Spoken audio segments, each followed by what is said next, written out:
예, 귀중한 시간들 내주셔서 감사드립니다. 무슨 출정식 같습니다. 15건 현재 예상이 그렇습니다. 현재 15건을 넘어서지는 않을 것 같습니다. 지금 여러분들이 이제 오늘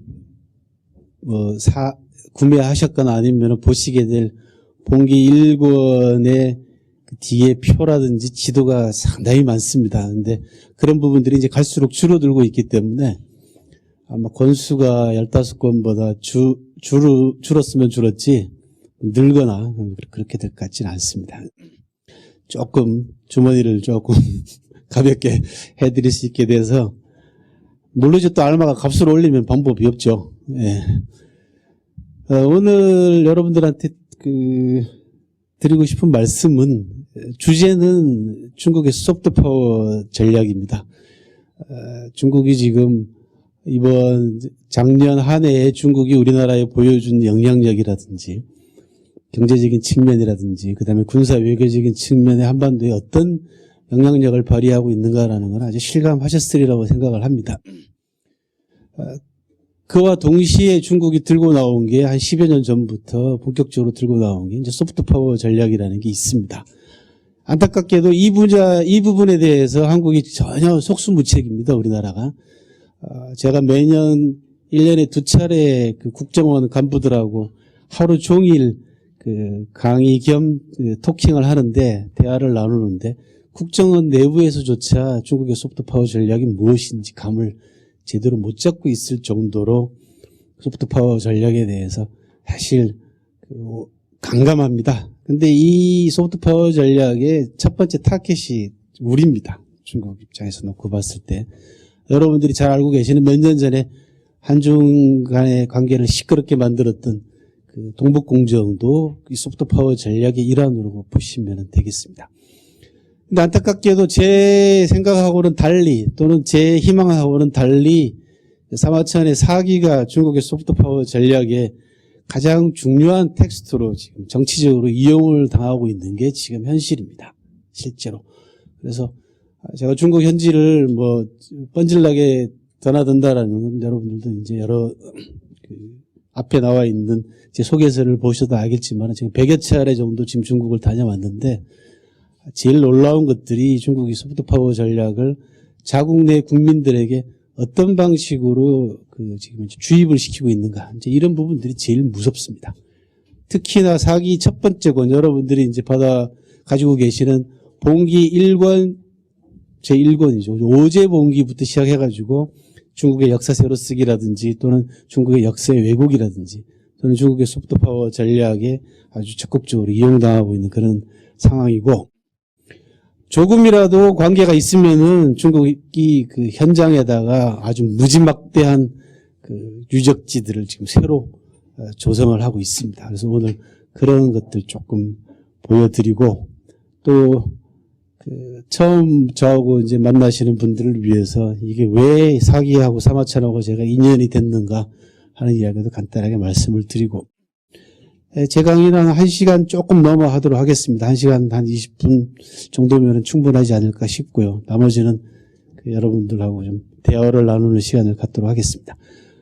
대화는 뭐든지 좋습니다. 사마천도 좋고 4기도 좋고 중국도 좋고 제가 사마천 4기를 가지고 완역 작업에 들어간 가장 큰 이유 중에 하나는 중국을 제대로 보기 위한 하나의 수단과 방법으로서 또는 가장 유력한 텍스트로서 사마천 4기를 잡았을 뿐입니다. 실질적으로 중국이 한국에 미칠 영향력을 고려한다 그러면 이 밖에도 정치, 경제, 사회, 문화, 외교, 군사 분야에 대한 전문적인 연구가 필요하겠지만 제 전공 자체가 역사고 또 한중 관계사를 전공하다 보니까 제가 가장 잘할 수 있는 부분 또 잘할 수 있다라고 생각되는 부분을 텍스트로 삼아서 중국을 이해하고 중국을 알고 중국 사람보다 중국 사람을 더 잘하는 한국 사람이 됐으면 좋겠다라는 그런 개인적인 또 소망이 있습니다. 그래서 저나 알마가 만든 이 완역 컨텐츠, 이제 완역을 내게 되면은 완역만으로 끝나는 것이 아니고 그 부가가치가 상당히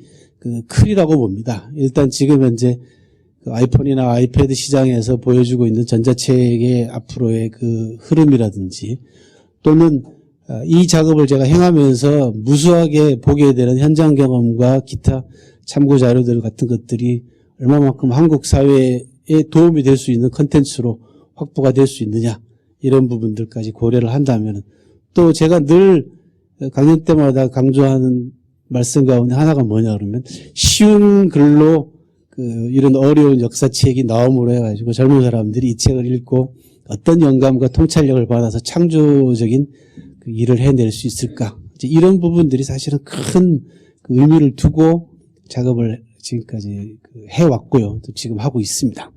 또 한 가지는 중국 사람들에게 한자 문화권을 살고 있는 또 한자 문화권 내에서 자기네 나라 사람들보다 훨씬 완벽하고 또 가장 상세한 번역서와 그다음에 주석이 같이 딸린 책이 나오는 것, 특히 역사 현장이 같이 들어가 있는, 사진들이 같이 들어가 있는 새로운 컨셉의 사교 완역사가 나왔다라는 것 자체를 사실 보여주고 싶은 생각도 많습니다. 그래서 제 소망이라면은 제 글을 가지고 다시 중국말로 번역하지는 않겠습니다만, 포맷이라는 게 있지 않습니까? 이 완역의 포맷이 중국에게도 수출이 된다든지 또는 다른 나라에도 영향을 미쳐서 또 다른 문화적인 컨텐츠를 좀 풍부하게 만드는 그런 계기가 됐으면 좋겠다, 그런 생각을 많이 합니다.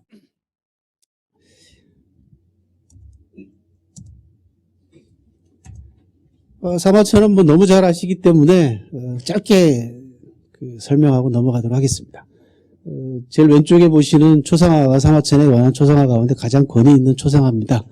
잘 아시다시피 수염 없는 저 초상화가 항상 제 가슴을 아프게 만들었고, 또 저 수염 없는 초상화 하나 때문에 제가 사마천 고향을 작년까지 무려 12번을 방문하게 되는 그런 또 계기도 됐습니다. 궁형을 당했기 때문에 수염이 없어졌다는 건 잘 아시죠, 그죠? 남성의 성기를 잘라내는 치욕스러운 형벌을, 그것도 억울하게 옥에 갇혀서 사형 선고를 받고 난 다음에 사마천이 미처 완성하지 못한 사기를 완성하기 위해서 궁형을 자청했습니다. 사형을 면할 수 있는 또 다른 방법인 돈이 없었기 때문에 50만 전이라고 하는 속전을 내면은 사실 사형을 면할 수가 있었습니다. 근데 사마천 당신에게도 그만한 돈이 없었고, 또 황제의 개심죄에 걸려가지고 사형 선고를 받은 사람에게 누가 돈을 내가지고 도와주는 사람이 없는 상황에서 사마천이 살아남기 위한 두 번째 방법인 궁형을 스스로 자청을 했습니다. 궁형을 당하고 나면은 목소리에 변화가 생기고 호르몬의 변화가 생기기 때문에 목소리가 여자처럼 변하고 일단 수염이 없어집니다. 그래서 여러분들은 인류 역사상 가장 슬픈 초상화를 보고 계십니다.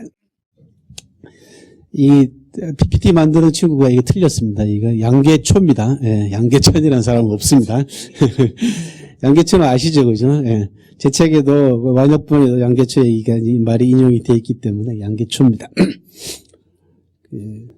사마천 이전에 역사가 없었다라고 얘기했고, 양계초는 한 걸음 더 나가서 뭐라고 얘기했냐 그러면 사마천은 역사학의 조물주다, 그렇게 얘기를 했습니다. 하느님이 들으시면 아주 큰일 날 소리를 했습니다.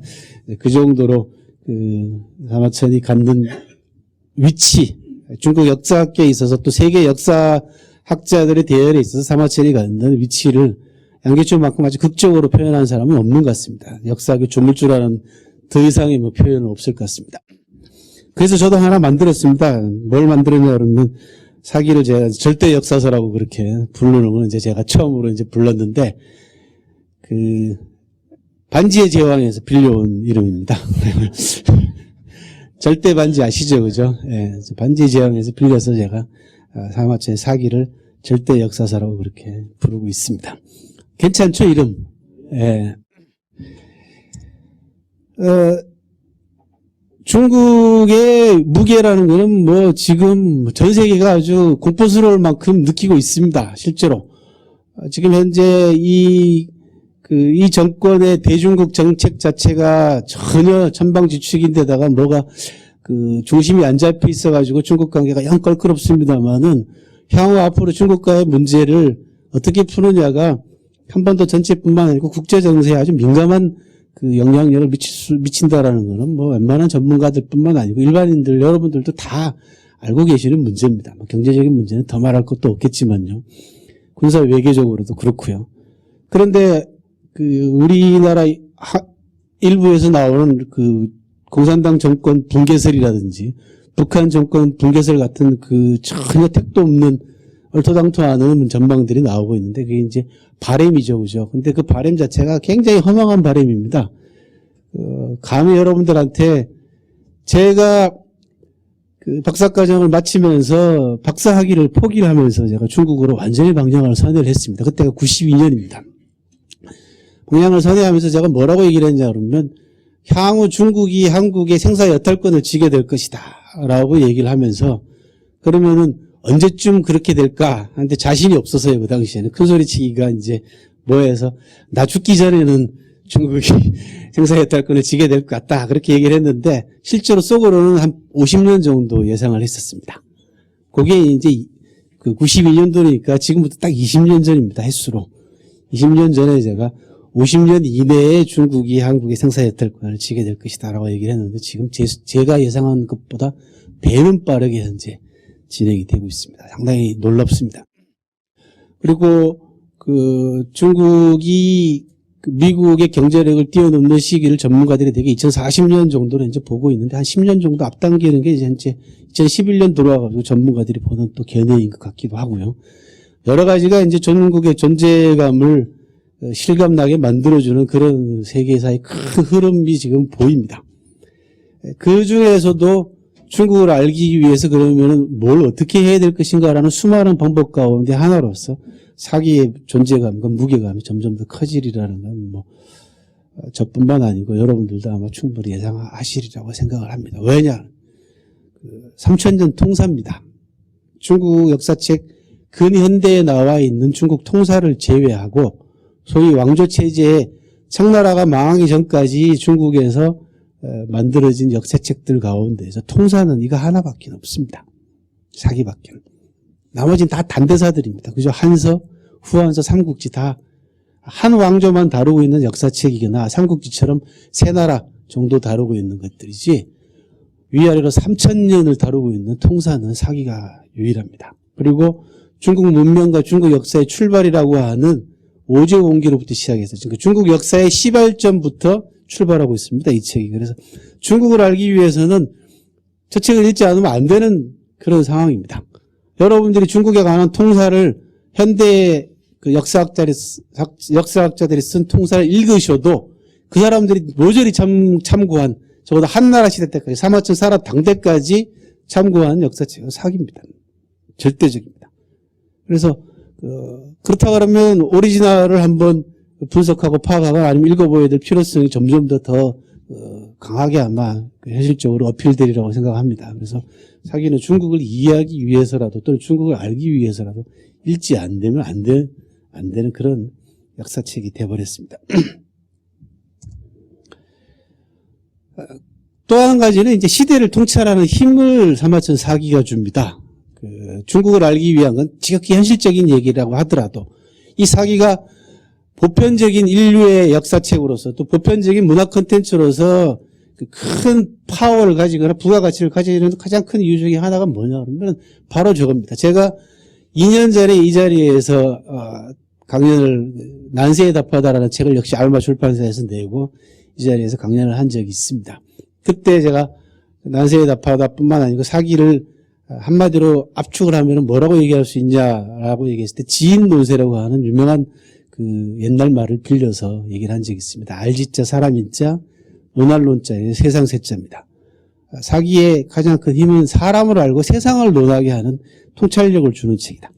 그래서 지인 논세라는 4글자로 사기의 부가가치를 압축한 적이 있는데 요약한 적이 있습니다. 바로 시대를 통찰하는 그런 힘을 사기가 줍니다.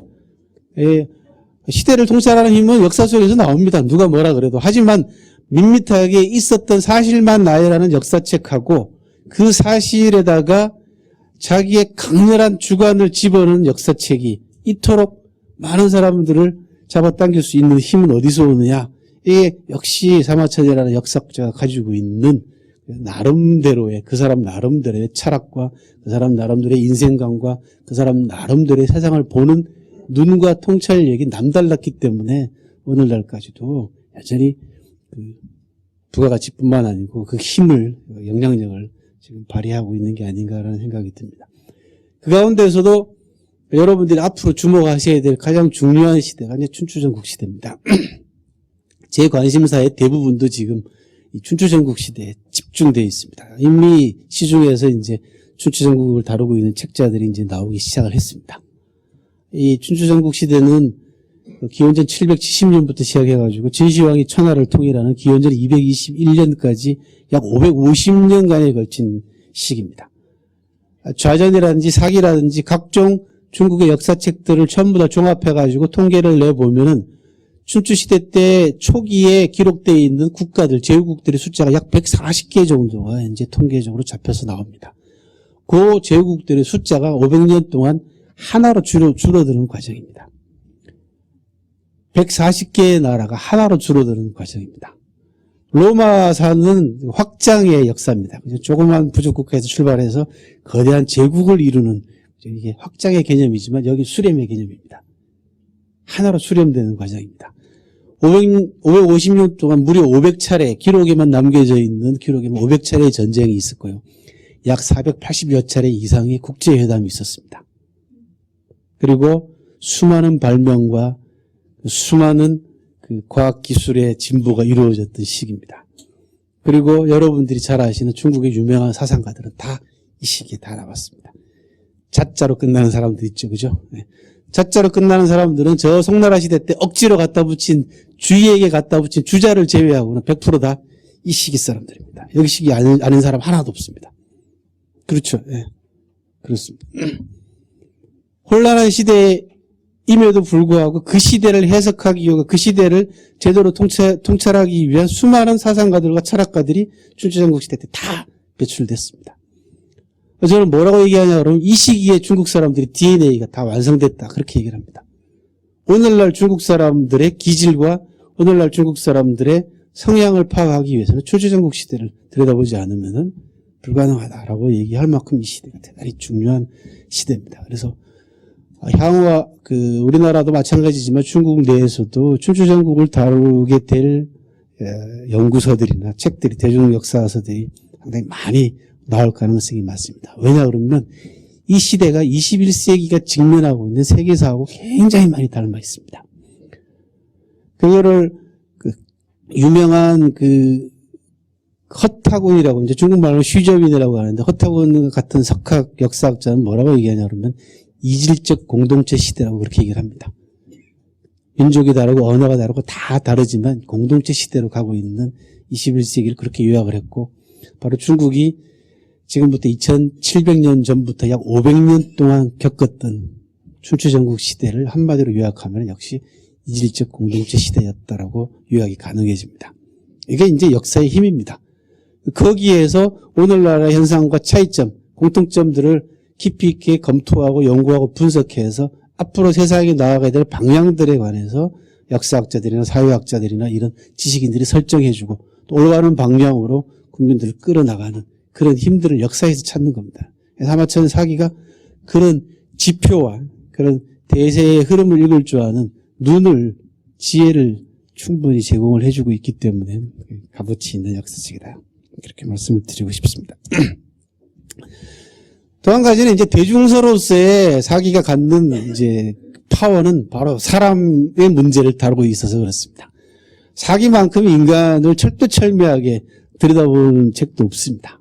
아주 가슴 아프리만큼 정말 좀 저렇게 인간을 저렇게 뭐라 그러죠? 이렇게 영혼을 이렇게 핥히는 그런 생채기를 낼 만큼 아주 가슴 아프게 인간의 본질을 다루고 있는 책이 또 사기이기도 합니다. 그래서 인간의 본질을 꿰뚫는 역사책으로서 참 역사책으로서는 갖추기 힘든 미덕 가운데 하나입니다. 그래서 사기는 문학과 역사와 철학이 동시에 한데 통합되어 있는 책이다. 문사철이 다 아우러진 요즘 통섭 그런 얘기를 많이 하는데 이미 2100여 년 전에 사마천 사기가 그런 통섭의 인문 정신을 또는 휴머니즘, 휴머니티를 모두 통섭하고 있는 그런 역사책으로서도 손색이 없습니다. 사기에 등장하는 인물은 약 4,000명 정도 됩니다. 거친 통계이긴 합니다만은 4,000명 정도 되고, 그 중에서도 중국의 한 학자가 시간이 많이 남아서 그런지 그 직업을 조사를 해봤답니다. 4,000명이 직업이 몇 가지나 되나 한 1,300개 정도 되더랍니다. 그 사기에 등장하는 인물 가운데 제일 많이 등장하는 게 물론 정치가죠. 예, 정치가입니다. 그걸 제외하고 나머지 사람들 몇 명이나 되겠어요. 그건 무슨 말씀이냐 그러면 사마천이 거의 모든 인간 유형에 관해서 관심을 기울였다는 얘기입니다. 그 당시에 자기가 접할 수 있고 자기의 지식과 자기의 경험과 자기의 발이 닿을 수 있는 거의 모든 사람들을 다 만나봤거나 경험했거나 간접 경험했다라는 얘기죠. 여러분들이 지금 여기 앉아가지고 여기 앞에부터 돌아가면서 오늘날 직업 숫자 이렇게 한 가지씩 얘기하기로 하면 다 못 돌아갈 걸요. 한 중간쯤이면 끝날 겁니다. 한 50개도 아마 못 될 걸요. 이 1,300개 직업이 있다라는 거 이건 뭐 경이롭습니다. 주인공만 한 200명 정도 됩니다. 사기에 나오는 주인공이 200명 정도 됩니다. 그 중에서 120명이 비극적인 인물들입니다. 뭐 조금 감상적으로 말씀을 드리자면은 인생이라는 게 보면은 기쁜 날은 얼마 안 됩니다. 실제로는 사실 굉장히 슬픈 날들이 많지 않습니까? 그죠? 그리고 다 세상 살다 보면 다 누구나 한 번씩 가슴 아픈 경험도 겪게 되고 우여곡절을 겪게 되는데 그런 것들을 충분히 인식하고 인정하고 그것들을 또 한 차원 승화시켜가지고 역사적인 인물들에게 투영을 시켜서 자기 나름대로의 필치로 묘사해낸 책이 이제 사기라는 책입니다. 그래서 그 인물이 그렇게 생생할 수밖에 없다. 그런 말씀을 드리고 싶습니다. 그래서 인간에게 교과서다라는 얘기는 널리 알려진 겁니다. 뭐 똑같은 얘기입니다. 그죠? 워낙 다양한 인간들이, 유형들이 여기에 들어가 있기 때문에 종합 보고서다 그렇게 제가 표현을 해봤습니다.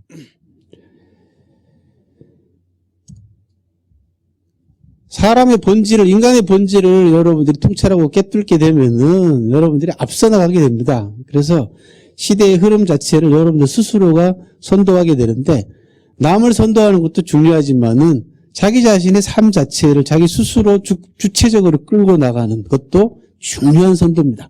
거기로부터 출발해가지고 다른 사람에게 영향을 미치는 거 아니겠습니까?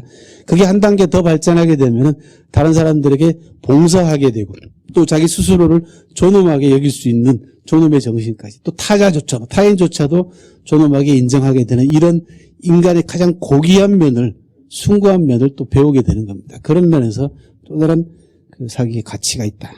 그런 말씀을 드리고 싶고요.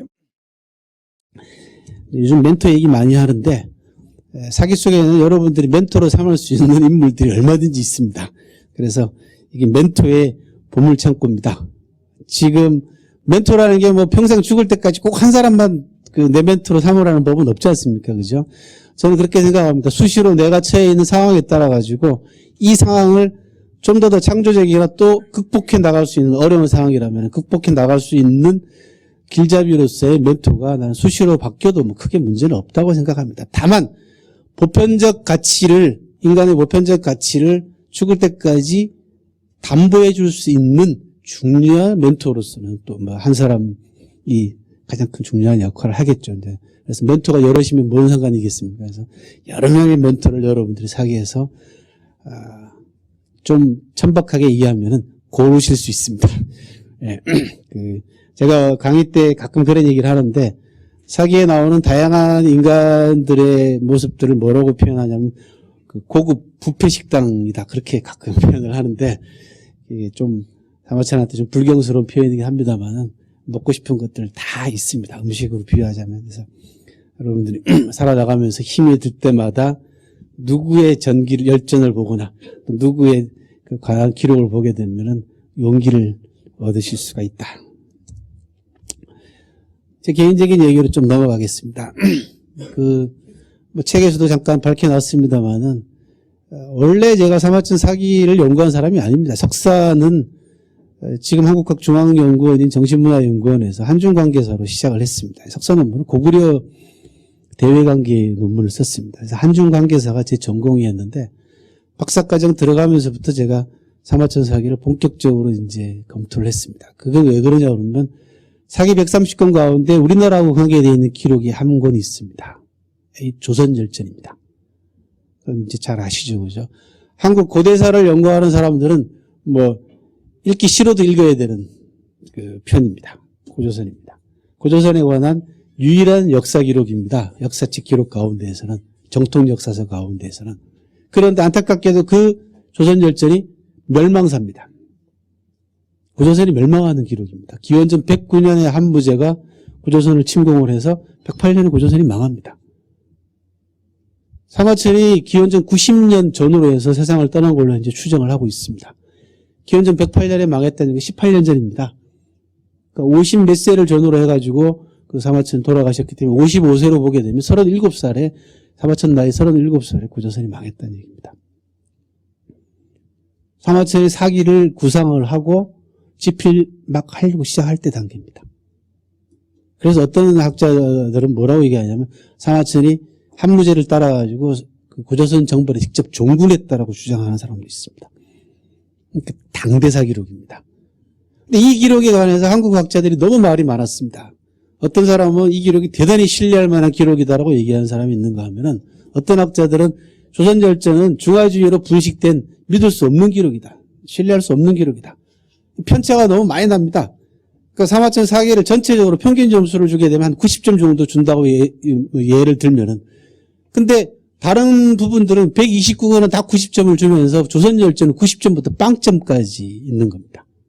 편차가 너무 심했습니다. 그래서 도대체 사마천 사기가 어떤 기록이길래 조선열전은 또 어떤 기록이길래 이렇게 편차를 많이 두는가, 그게 궁금해서 제가 사실은 박사과정 들어가면서부터 본격적으로 이제 사기를 검토를 하게 됐고, 사마천을 연구를 하다 보니까 그게 아니었습니다. 조선열전이 문제가 아니고 향후 한국의 미래에 있어서 사기가 차지하게 되는 비중이 이제 확 와 닿아버렸고, 제가 박사과정을 수료하게 되는 92년에 이제 한중 관계가 새롭게 이제 그 관계가 다시 이제 외교 관계가 수립이 됐지 않습니까?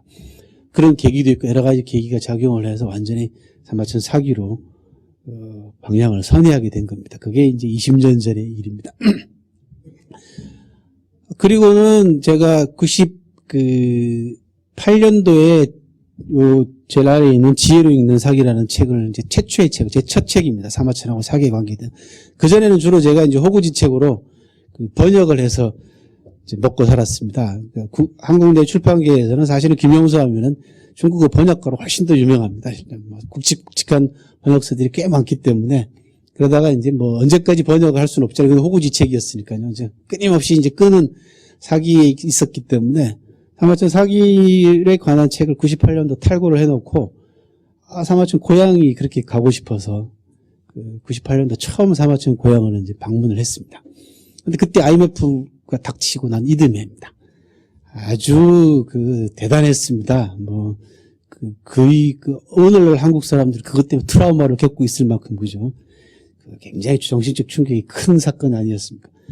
그 와중에서도 어쨌든, 사마천 고향을 가봐야 되겠다고 해가지고, 땡빛을 내서 이제 사마천 고향을 처음 방문을 했던 게 98년이고요. 그리고 사당하고 무덤을 보고 제가 와서는 또 갈 일이 있겠나 싶었죠. 근데 99년에 저 책을 내고요. 이제 책은 99년도 6월 달인가 나왔습니다. 지혜로 읽는 사기를 내고, 출판 기념으로 일반인들하고 같이 제가 이제 프로그램을 짜가지고 사마천 고향을 두 번째로 또 방문을 하게 됐는데, 그때 색다른 경험을 하게 됩니다. 비도 잘 안 오는 삼사성에 비가 많이 와가지고요. 한성시 쪽에도 비가 많이 와가지고 사당하고 무덤으로 들어가는 길이 막혀버렸습니다. 버스가 못 들어가게 됐습니다. 그래서 내려서 이제 걸어서 들어가게 됐는데, 걸어 들어가면서 사마천 고향 마을도 보게 되고, 사마천 그 폐방도 보게 되고, 사마천 마을에 얽힌 이야기도 이제 듣게 됐습니다. 그 당시 이제 지금 돌아가셨습니다만, 그 촌장님, 동영령이라고 하는 촌장님이 사마천 후손인데, 사마천 후손이 사마씨라는 성도 안 쓰고 있어요. 사마천 고향에는. 동씨하고 풍씨 두 성을 쓰고 있는 겁니다. 제가 받은 충격은 뭐 이름 말할 수 없죠. 완전히 공부 다시. 사마천 후손들이 살고 있는 것도 굉장히 놀랐는데, 사마천 후손들이 사마씨를 쓰지 않고 성을 바꿔서 동씨하고 풍씨로 쓰고 있다는, 이거는 뭐 더 뒤집어질 이야기죠. 그래서 99년도 돌아와가지고 다시 공부를 시작했습니다. 이거 지금까지 공부한 거 다 엉터리다. 이거 나 이렇게 공부한 거 정말 부끄럽기도 하고 창피하기도 하고 또 이게 내가 이렇게밖에는 안 되는가라는 그런 자괴감도 들고 했죠. 그러다가 7년에 걸려서 낸 책이 두 번째 책입니다. 역사의 등불 사마천 피로선 사기라는 책입니다. 되게 7년 걸렸습니다. 2006년도에 저 책이 나왔습니다. 그 사이에 대학 교수도 그만두고, 예, 사마천 고향을 한 서너 번 정도 더 방문을 해서 사마천 후손들 일일이 다 탐방하고 다니면서 이제 취재하고 다니면서 사마천 후손들이 왜 성을 바꾸게 됐으며, 그다음에 사마천의 죽음에 얽힌 미스테리 이런 부분들, 사마천 고향에 사마천의 유적들이 어떤 것들이 남아있냐, 사당하고 무덤 말고. 그러면서 이제 사마천 고향 마을 사람들하고 이제 친분 관계를 맺게 되고 2002년도에 제가 이제 외국인으로는 처음으로 사마천 학회 이제 정식 회원이 됐습니다. 외국인은 지금도 저밖에는 없습니다. 별로 관심들이 없는 모양이죠. 그래서 그렇게 해서 작년까지 사마천 고향을 이제 12번 정도 방문을 했고, 작년 봄에는 외국인으로는 또 처음으로 사마천 제사 때 이제 초빙을 받아서 가서, 사마천 제사가 이제 청명절날 지냅니다.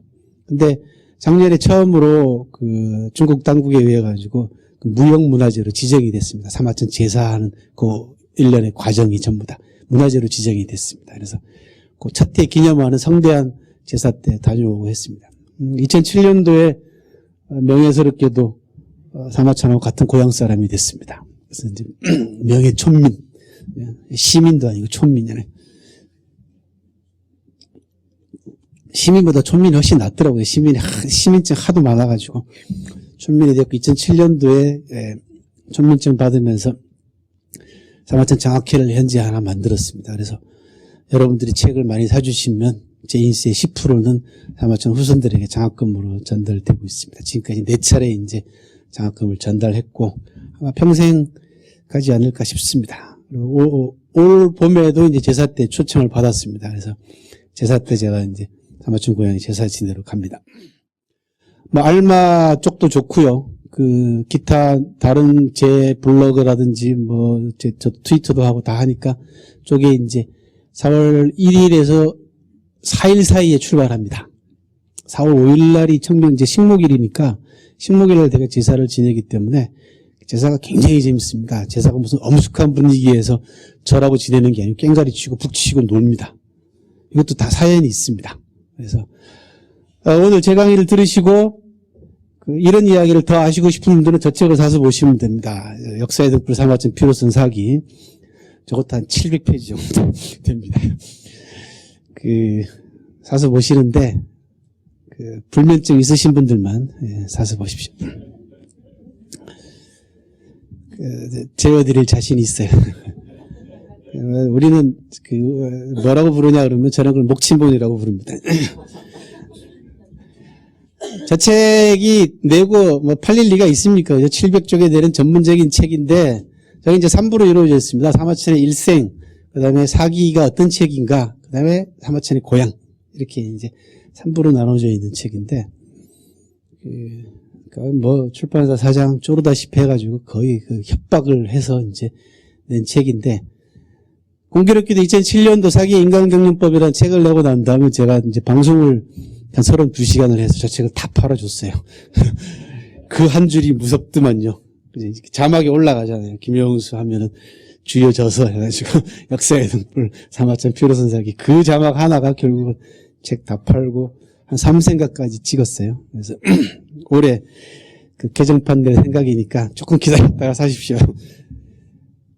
그 사이에 이제 낸 책들입니다. 그리고 2008년도 알마에서 낸 책이 이제 난세에 답하다라는 책이고, 그건 이제 방송했던 내용들을 묶어서 낸 책입니다. 좀 전에 말씀드린 게 이제 99년도 사마천 두 번째 고향 방문했을 때 제가 이제 98년도에는 사당하고 무덤만 봤었는데, 그 법왕 행궁이라는 저 폐방 하나가 아주 결정적으로 저를 아주 충격으로 몰아넣은 돌로 된 문입니다. 쉽게 얘기하면 신성한 구역으로 들어가는 입구에 세워진 표지석입니다. 문인데 우리나라로 얘기하면 홍살문이라고 생각하시면 되고요. 일본으로 보면은 이제 신사 같은 데 들어가는 도리라고 하는 거 있죠. 양쪽에 문이 있습니다. 그겁니다. 근데 여기는 법왕 행궁이라고 하는 건 법왕에 이제 행궁이 있다라는 걸 표시하는 겁니다. 보시면은 법왕 행궁이라고 되어 있어요. 법자, 임금왕자, 그 다음에 행궁은 아시죠, 그죠? 정조대왕의 이제 행궁이 화성이었지 않습니까? 수원, 오늘날. 그겁니다. 그러니까 이제 권력자들이나 힘 있는 사람들이 지방에 왔을 때 임시로 거처하는 거처 장소를 이제 그게 임금일 경우에 이제 궁이라는 이름을 붙여서 행궁이라고 그러는데 법왕의 행궁이 있다는 얘기입니다. 하마천 고향의 서촌마을 들어가는 입구에 저게 서 있어요. 도저히 있을 수가 없는 장소에 이제 저 패방이 서 있길래 저거에 대한 이제 의문부터 출발했더니 놀랍게도 이제 저기에 여러 가지 수수께끼들이 많이 숨어 있었습니다. 그리고 사마천 마을인 서촌 마을도 그렇고 이거 하나만 풀이해 드릴까요? 네. 저를 안내했던 동영령이라고 하는 그 당시에 촌장님께서 저보고 너 중국말 할 줄 아냐? 내가 좀 할 줄 안다 그랬더니 그럼 저 읽어봐라 그래서 화왕신궁이라고 읽죠. 중국말로 하면은 그때 저는 그렇게 읽으면 안 돼요. 이렇게 읽어야 돼. 그러는 거예요. 이게 청나라 시대 때 세워진 겁니다. 아주 조각이 용조각도 있고 화려한 조각인데 진짜 법왕의 행궁 들어가는 입구에 어울리는 회방이면 틀림없습니다. 그랬더니 이렇게 읽으면 안 되고 이렇게 읽어야 돼. 옛날에는 다 이렇게 썼지 않습니까? 오른쪽에서 왼쪽으로 썼는데 왼쪽에서 오른쪽으로 읽으라는 거죠. 그럼 읽어봐라. 그러면 궁싱 왕파가 되죠. 궁싱에서는 무슨 뜻인지 알았습니다. 궁싱은 사마천이 당한 궁형하고 발음이 똑같아요. 근데 왕파는 모르겠어요. 도저히. 그랬더니 촌장님이 왕자 옆에다 이 나무 목자를 하나 붙여야 된다. 그러면은 법을 왜곡했다라는 뜻이 된답니다. 그러니까 사마천이 궁형을 당한 거는 법을 잘못 적용시켜서 그런 거다. 억울하다라는 겁니다. 이게 사마천 고향 마을 입구에다가 딱 세워놔가지고 사람들한테 상징적으로 보여주는 조형물이다. 법왕하고는 전혀 상관없습니다. 그리고 그것 때문에 제가 이제 충격을 받아가지고 왜 촌장님의 성이 동시냐부터 시작해가지고 왜 이 마을 이름은 소촌이냐 이제 이런 걸 따지고 찾아가서 4차례에 걸친 현장 탐방을 통해서 모든 수수께끼를 풀다 보니까 사마천에 좀 더 가까이 다가서게 됐고 사마천을 좀 더 이해하게 된 그런 계기가 됐습니다. 오늘은 이제 이 얘기부터 시작해서 대개 3가지 파트로 나눠져 있습니다. 제 강의는 첫 번째 이제 지금 말씀드린 부분이 끝났고요. 두 번째는 사기의 현장성입니다. 사기가 다른 역사책하고 확연하게 구별되는 확연하게 다른 건 뭐냐면 현장성입니다. 잘 아시다시피 사마천은 20살 때 아버지의 권유를 받아가지고 한 3년 가까이 천하를 여행한 적이 있습니다. 요즘식으로 얘기하면 아버지가 배낭을 싸 짊어주고 야 아들아 역사학자가 되려면은 책상머리만 박혀 있어서는 안 되는 거야. 현장을 돌아다 봐라. 해서 사마천이 20살 때 배낭을 싸가지고 천하를 여행합니다. 이게 사기에 결정적인 영향을 미칩니다. 그래서 사기의 현장성에 관한 이야기를 두 번째로 말씀을 드리겠습니다. 이 치유 무덤입니다. 사마천 직접 다녀왔습니다. 탕록 전투 들어보셨을 겁니다. 염제 그다음에 하고 황제하고의 전투도 있고 황제하고 치우의 전투 이게 다 오늘날 하북성 탕록성 주변에서 이루어졌는데 그 탕록 주변에 치우의 무덤이 아직 남아있습니다. 사마천 직접 탕록 전투의 현장을 직접 다녀왔습니다. 지금 중국 사람들 좀 이따 말씀드리겠지만 소프트 파워 전략의 일환으로 사기에 나와 있는 역사의 현장들을 전부 다 아주 거대하게 성역화 사업을 하고 있는데 여기도 마찬가지입니다. 탕록은 마을 전체를 성역화하고 있습니다.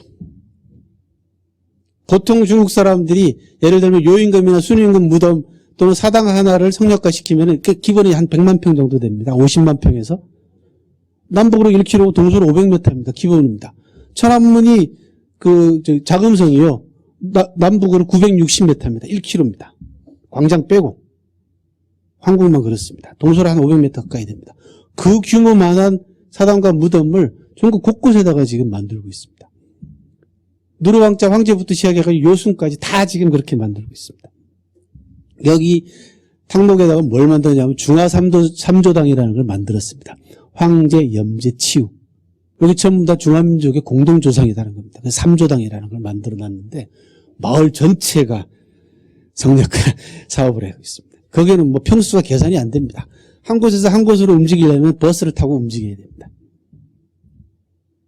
56개의 민족을 상징하는 기둥을 한가운데 광장에다가 만들어 놨는데 이 기둥을 보고 난 다음에 그 황제라는 사람이 합부부산이라 그래가지고 그 제후들을 모아가지고 그 소집했다고 하는 그런 전설이 전해지고 있는 그 유적지로 이동하려면 차 타고 10분은 가야 됩니다. 그렇게 해서 그 마을 전체를 지금 중화3조당이라는 이름하에 성략화 사업을 벌이고 있습니다. 이게 중국의 소프트파워 전략의 자국 내에서 이루어지고 있는 소프트파워 전략입니다. 이제 외부로 이루어지는 건 좀 이따 말씀을 드리도록 하겠습니다.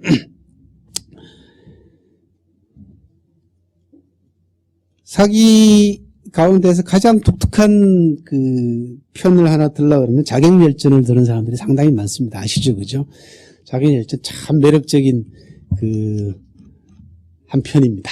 특히 그 남성들, 되게 이제 중년으로 접어든 남성들의 그 억눌려 있는 사회적으로도 그렇고 가정에서도 그렇고 아주 스트레스 팍팍 받는 남자들의 대리만족을 시켜주는 것만큼 자객열전만큼 카타르시스를 주는 그런 편이 없습니다.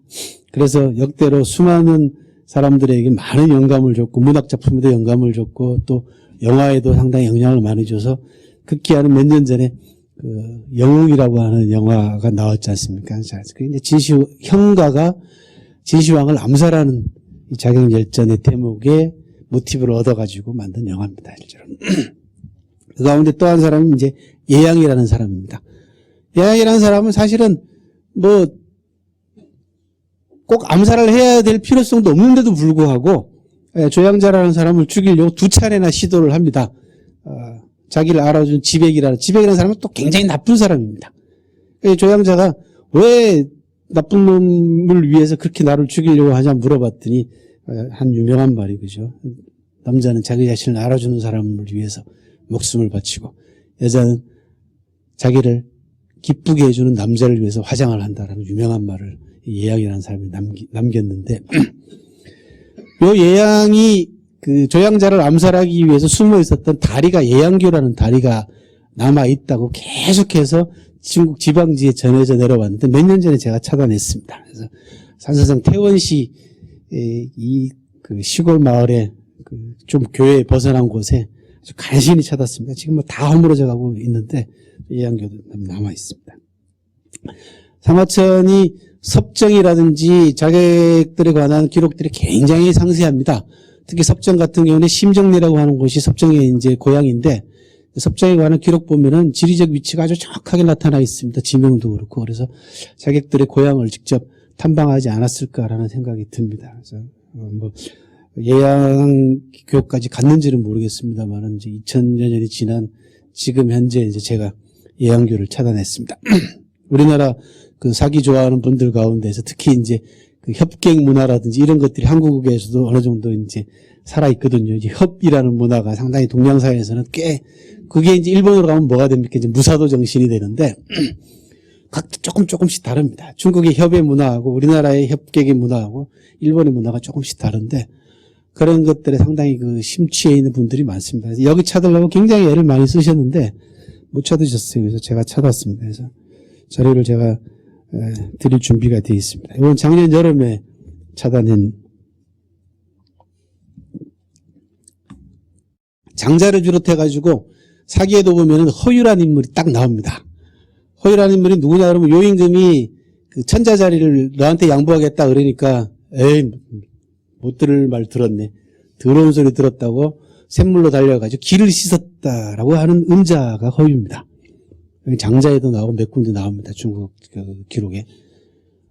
그 길을 씻다라는 세이라고 하는 유명한 고사를 만들어낸 인물인데 작년 여름에 기산이라는 곳에서 이제 이게 하남성에 있습니다. 하남성 기산이라는 곳에서 세이천을 찾아냈습니다. 아마 그 여러분들 백이열전에서 아마 이 사진을 이제 책에서 이제 보시게 될 겁니다. 백이열전에 이제 허유 얘기가 나옵니다. 그래서 굉장히 기쁩니다. 이건 뭐 비가 많이 와가지고 거의 포기할 뻔했습니다. 땅이 질어가지고 뭐 기산을 이게 통째로 뒤져야 되냐 말아야 되냐 이제 고민을 하다가 물어서 들어갔더니 거의 뭐 집이라고 한 채밖에 없는 집의 아주머니가 잘 알고 계시더라고요. 그래서 다행히 세입천을 차단했습니다. 제일 유명한 게 이겁니다. 과지옥의 현장입니다. 사마천은 직접 다녀온 것 가운데 한 군데가 여기입니다. 과지옥 너무 잘 아시죠? 그죠? 한신이 젊은 날 동네 건달하고 시비가 붙어가지고 싸우기 싫어서 가랭이 밑을 기었다라고 하는 이제 과지옥이라는 유명한 고사성어가 남아있는데, 그 당시 다리가 이제 과학교라는 다리가 지금은 복개되어 있습니다. 바닥이 전부 다 덮여 있는데, 그 현장은 지금 남아있습니다. 사마천이 이 한신의 고향을 가가지고 이 과교를 탐방을 하면서 아주 중요한 아주 미묘하면서도 아주 디테일한 부분을 캐치를 해냈습니다. 그게 뭐냐 그러면, 자기 뭐라고 기록이 되어 있냐 그러면, 한신이 건달 가랭이를 키면서 잠시 건달을 빤히 쳐다봤다라는 기록이 나옵니다. 빤이라는 기록이 나옵니다. 제가 이번에 봉기를 내면서 앞에다가 사기에 관한 그 서문에다가도 잠기 사기 현장성을 얘기하면서 그 얘기를 했습니다만, 그 빤이가 한신의 운명을 예언하는 것처럼 읽힙니다. 저는. 왜? 이게 한신의 오만함이 읽혀지거든요. 이게 뭐 건달이 무서워서 한신이 그 가랭이 밑을 기었겠습니까? 이게 진짜 한 주먹거리도 안 되는 놈이 괜히 시비 붙어가지고 저건 뭐 싸워가지고 죽여봐야 뭔 의미가 있겠어요. 그러니까 그 건달을 빤히 쳐다봤다는 얘기는 뭐냐 그러면 경멸의 눈으로, 그죠? 아주 오만의 눈빛으로 그 건달을 쳐다보고 가랭이 밑을 기었다는 겁니다. 이 빤이가 한신의 토사구팽을 예언하는 예언처럼 저는 느껴졌거든요. 근데 사마천은 이 한신의 고향을 쭉 탐문을 하면서 한신에 관한 모든 이야기들이 이제 전승돼서 내려올 거 아닙니까? 워낙 유명한 사람이니까, 한신이. 그래서 그 한신에 관한 여러 가지 탐문 기록들을 보다가 들려오는 이야기들 가운데 그 빤이라는 이야기를 현장에 있는 한신 고향 사람들로부터 듣지 않았냐. 그리고 사마천도 그 빤히 쳐다봤다라는 데에서 한신에 대한 기질과 성격을 캐치를 한 것 같습니다. 그래서 그거 잡아내느라고 애먹었습니다. 저는. 예를 들면 이런 겁니다. 유방하고 항우가 이제 봉기 2권이 이제 하이라이트가 진시황 봉기고 항우 봉기고 이제 고조 봉기 아닙니까? 요 세 편이 사실은 봉기 2편이 하이라이트입니다. 그 가운데서도 진시황 봉기가 뭐 양적인 면에서도 그냥 단연 압권이고, 문학적으로 얘기하면은, 드라마로 얘기하면은 항우 봉기가 또 다른 압권입니다. 대단합니다. 근데 그 항우하고 유방이 진시황 행차를 본 적이 있습니다. 두 사람 모두 다. 유방은 함양으로 부역 갔을 때 진시황 행차를 구경한 적이 있고, 항우는 자기 고향으로 진시황이 행차했을 때 본 적이 있는데, 그 두 사람이 보인 반응이 항우봉기하고 고조봉기에 실려 있습니다. 항우는 뭐라고 얘기했냐 그러면, 요즘 말로 얘기하겠습니다. 저놈의 새끼 자리를 내가 차지해야지, 그렇게 반응을 보였습니다. 저 새끼 자리를 내가 뺏고야 말겠다. 유방은 뭐라고 그랬냐면, 남자라면 저 정도는 돼야지, 그렇게 얘기를 했습니다. 요 두 사람이 보인 반응이 역시 두 사람의 운명을 사마천이 정확하게 예언을 하고 있지 않은가라는 생각이 듭니다. 그래서 유방에 대한 리더십을 제가 강의할 때마다 뭐라고 얘기하면, 현상을 인정할 줄 아는 리더십. 이거 대단히 중요하다. 현상을 인정한다는 얘기는 자기 잘못도 받아들일 수 있고 잘못에 대한 충고도 수용할 수 있는 가능성을 가지고 있습니다. 하지만 항우는 현상에 집착하는 사람입니다. 그래서 인정하는 사람과 집착하는 사람이 아주 큰 차이점을 딱 그 한마디로서 사마천이 압축했습니다. 그래서 두 사람의 운명을 저는 그 두 사람이 보인 반응에서 이제 제가 읽어낸 건데 맞는지는 모르겠습니다. 이제 독자분들이 이제 판단해 주시라고 생각을 합니다. 한신의 고향은 또 하나 이제 중요한 유적이 있는데, 한신이 젊은 날 건달 생활할 때 밥을 못 얻어 먹어가지고 빨래하는 아주머니로부터 한 달 가까이 밥을 얻어 먹었다라는 기록이 나옵니다. 사기에. 회우무 열전에 보면은. 이제 벼룩이도 낯짝이 있지, 한 20여일 얻어먹고 난 다음에 이제 그만 얻어먹으라요. 이제 그렇게 얘기를 하니까 빨래하는 아주머니가 한신에게 면박을 주는 장면이 나옵니다. 생기기는 왕처럼 생긴 놈이 할 일 없이 이렇게 밥이나 얻어먹고 다니냐고. 한신이 뭐라 그랬냐 그러면, 내가 출세하면 크게 은혜 갚겠다고 얘기하니까 가서 밥이나 제대로 얻어먹고 살아라, 그런 수투로 이제 면박을 주는 장면이 나오는데, 실제로 나중에 한신이 왕이 되고 난 다음에 금의 환영해가지고 고향에 돌아와가지고 그 아주머니에게 천금으로 보상을 하고 그 아주머니가 죽자 무덤을 만들어줬습니다. 지금 한신 고향에 남아있는 그 아주머니 무덤입니다. 빨래하는 아주머니 표모라고 합니다. 사기에 그렇게 기록이 되어 있습니다. 한신 어머니 무덤보다 더 큽니다. 사마천 직접 한신 어머니 무덤까지 답사를 했습니다. 해가지고 그 마을에 한신 어머니 무덤을 중심으로 해가지고 시가지가 형성이 돼 있다라고 사마천이 표현을 했습니다. 되게 옛날에는 이제 무덤 거창하게 만들면 되게 시가 하나 새로 만들어집니다. 신도시가. 특히 황제 무덤 같은 경우는 황제가 즉위하자마자 바로 무덤 조성에 들어가지 않습니까? 그러면 죽으면 이제 묻게 되는데 그 무덤을 조성할 때 각종 이제 조치가 이루어집니다. 첫째는 인구 이주가 이루어지고 그 다음에 신도시 건설이 이루어지고 경제 활성화 문제가 들어갑니다. 그래서 한무제 같은 경우는 이제 무릉이라고 하는 무덤인데 거기 시가 하나 무릉이라고 하는 도시가 만들어집니다. 시 이름도 무덤 이름을 따서 만들어지는 겁니다. 무릉이라고 하는. 현장성 못지않게 사기의 사례로서의 신뢰도는 대단히 높습니다. 이제 이게 늘 시비였습니다. 왜냐하면 사마천 사기가 역사 기록으로서 좀 독특한 역사 기록입니다. 왜냐하면 문학적 색채가 들어가 있습니다. 그리고 자기 주관이 강하게 들어가 있습니다. 그래서 이제 2000년 넘게 그리고 앞으로도 고전으로서 인류의 고전으로서 부가가치를 이제 가지는 이유가 거기 있습니다. 역사책 재미없지 않습니까? 뭐 몇 년 뒤에 무슨 일이 있었고 전쟁이 벌어졌고 몇 명 죽었고 뭐 그 사실 외에 실제로 인간의 복수관이라든지 그다음에 은혜를 갚는 이야기라든지 그다음에 좌절을 극복하는 이야기들이 문학적 필치로 정말 감동적으로 생생하게 전달되는 역사책은 굉장히 좀 독특하단 말이죠. 그러니까 자연스럽게 무슨 문제가 나오냐면 사례로서의 얼마나 값어치가 있을까 이제 이 문제가 나와버렸어요. 사례로서의. 그래서 늘 시비가 그거였습니다.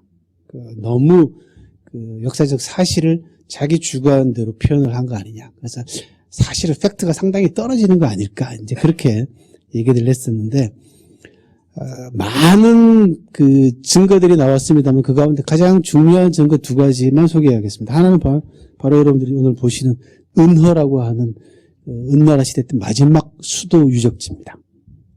여기서 뭐가 나왔냐면 각골문이 나왔죠. 그죠? 네. 중국의 유명한 학문을 형성하게 만든 결정적인 계기입니다. 중국의 이제 학문이라면 큰 학문이라면 갑골학이라고 하는 학문이 하나 있고 그다음에 도낭에서 벽화들이 그렇게 많이 나옴으로 해가지고 도낭학이라고 하는 학문이 하나 형성이 됐습니다. 전 세계적으로 규모가 큽니다. 국제적인 학문입니다. 바로 각골학이라는 걸 탄생시키게 된 결정적인 계기가 바로 은허라고 하는 은나라 마지막 수도가 발굴이 되면서 각골문자가 나옴으로써 새로운 전기를 열게 되는데 이 각골문자가 지금까지 한 15만 개 정도 나왔습니다. 쪼가리가. 쪼가리를 맞춰가지고 옛날 문자를 연구를 해보니까 이제 중요한 게 두 가지가 밝혀졌습니다. 하나는 뭐냐 그러면 글자 수가 한 3,000자 정도 됩니다. 각골문자가 쓰고 있는 글자 수만. 그리고 문법 구조가 거의 다 완벽하게 이루어져 있고 한자의 특징이라 그러면 육사라 그러지 않습니까? 뭐 상형, 형성, 뭐 지사 이런 것들 이게 다 갖춰져 있습니다. 그래서 한자의 기원 문제에 있어서 각골문자가 상당히 진전된 글자다. 그래서 한자의 원형이 따로 있을 것이다 라는 게 밝혀졌습니다. 그래서 한자의 원형을 밝히기 위해서 이후로 각골문자 이후로 중국학자들이 굉장히 많은 노력을 기울여서 지금 한자의 오리지널 형태가 어디에 있는가라는 한자의 원형을 지금 찾아가고 있는 중이다. 이 계기가 됐죠. 그래서 지금 신석기 시대 때 말기부터 나오고 있는 토기 같은 데 나와 있는 이제 각획 부호라고 얘기를 하는데 부호부터 시작해가지고 상형문자 단계로 가는 단계에 한자의 기원이 서서히 밝혀지고 있다라는 거 하나고 또 하나는 사기의 은봉기 기록이 얼마나 정확한가라는 게 입증이 됐습니다. 여기 대부분 다 왕들이 제사 지내고 난 다음에 기록입니다. 제사 내용에 대한 기록들입니다. 그러니까 왕의 계보도가 정확하게 나와 있습니다. 여기는. 그래서 왕의 계보들을 맞춰보니까 사기 은봉기하고 정확하게 일치했습니다. 그래서 사기가 얼마만큼 정확한 역사책인가라는 게 입증되는 결정적인 계기가 이제 이 각골 문자로부터 나왔고 또 하나는 이제 이게 진시황릉입니다. 진시황릉은 진시황 봉기에 사마천이 상당히 상세하게 기록을 해놨습니다. 둘레부터 시작해가지고 내부 구조까지, 그죠? 그리고 마지막에 공사한 사람들은 안에다가 집어넣고 바깥에서 돌문을 걸어 잠금으로써 전부 다 생매장시켜서 죽인 기록까지 나오지 않습니까? 이 진시황 봉기에 나와 있는 진시황릉에 대한 기록을 가지고 만든 영화가, 상상력을 더해서 만든 영화가 미이라3입니다.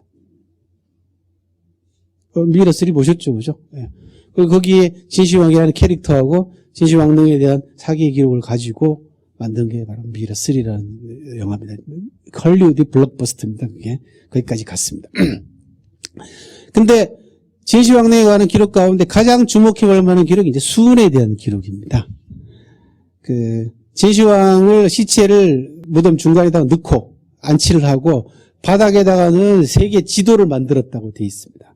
천장에다가는 그 하늘의 별자리를 만들었다. 천문도를 만들고 바닥에다가는 지리, 천하 형세도를 조형물을 조성을 해놨는데 천하 형세도를 조성하면서 강하고 바다를 수은을 흘려보내서 만들었다라는 기록이 나옵니다. 그전에는 전부 다 동화 같은 이야기라고 했습니다.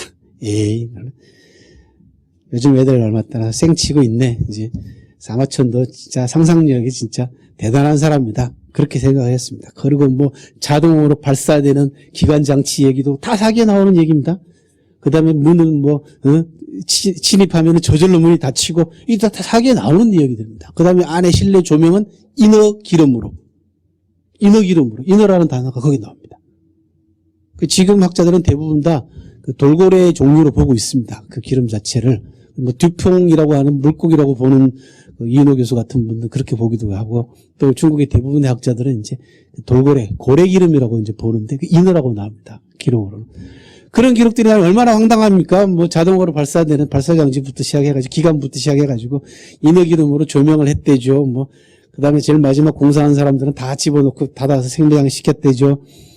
수은을 흘려보내가지고 강하고 바다를 표시했대죠. 뭐 이러니 뭐 이게 역사책 기록에서 참 신기한 기록들이 나오죠. 그러다가 이제 거의 믿질 않다가 80년대 중후반에 중국의 지질학자들하고 고고학자들이 혹시나 하는 마음에서 수은에 관한 조사를 했습니다.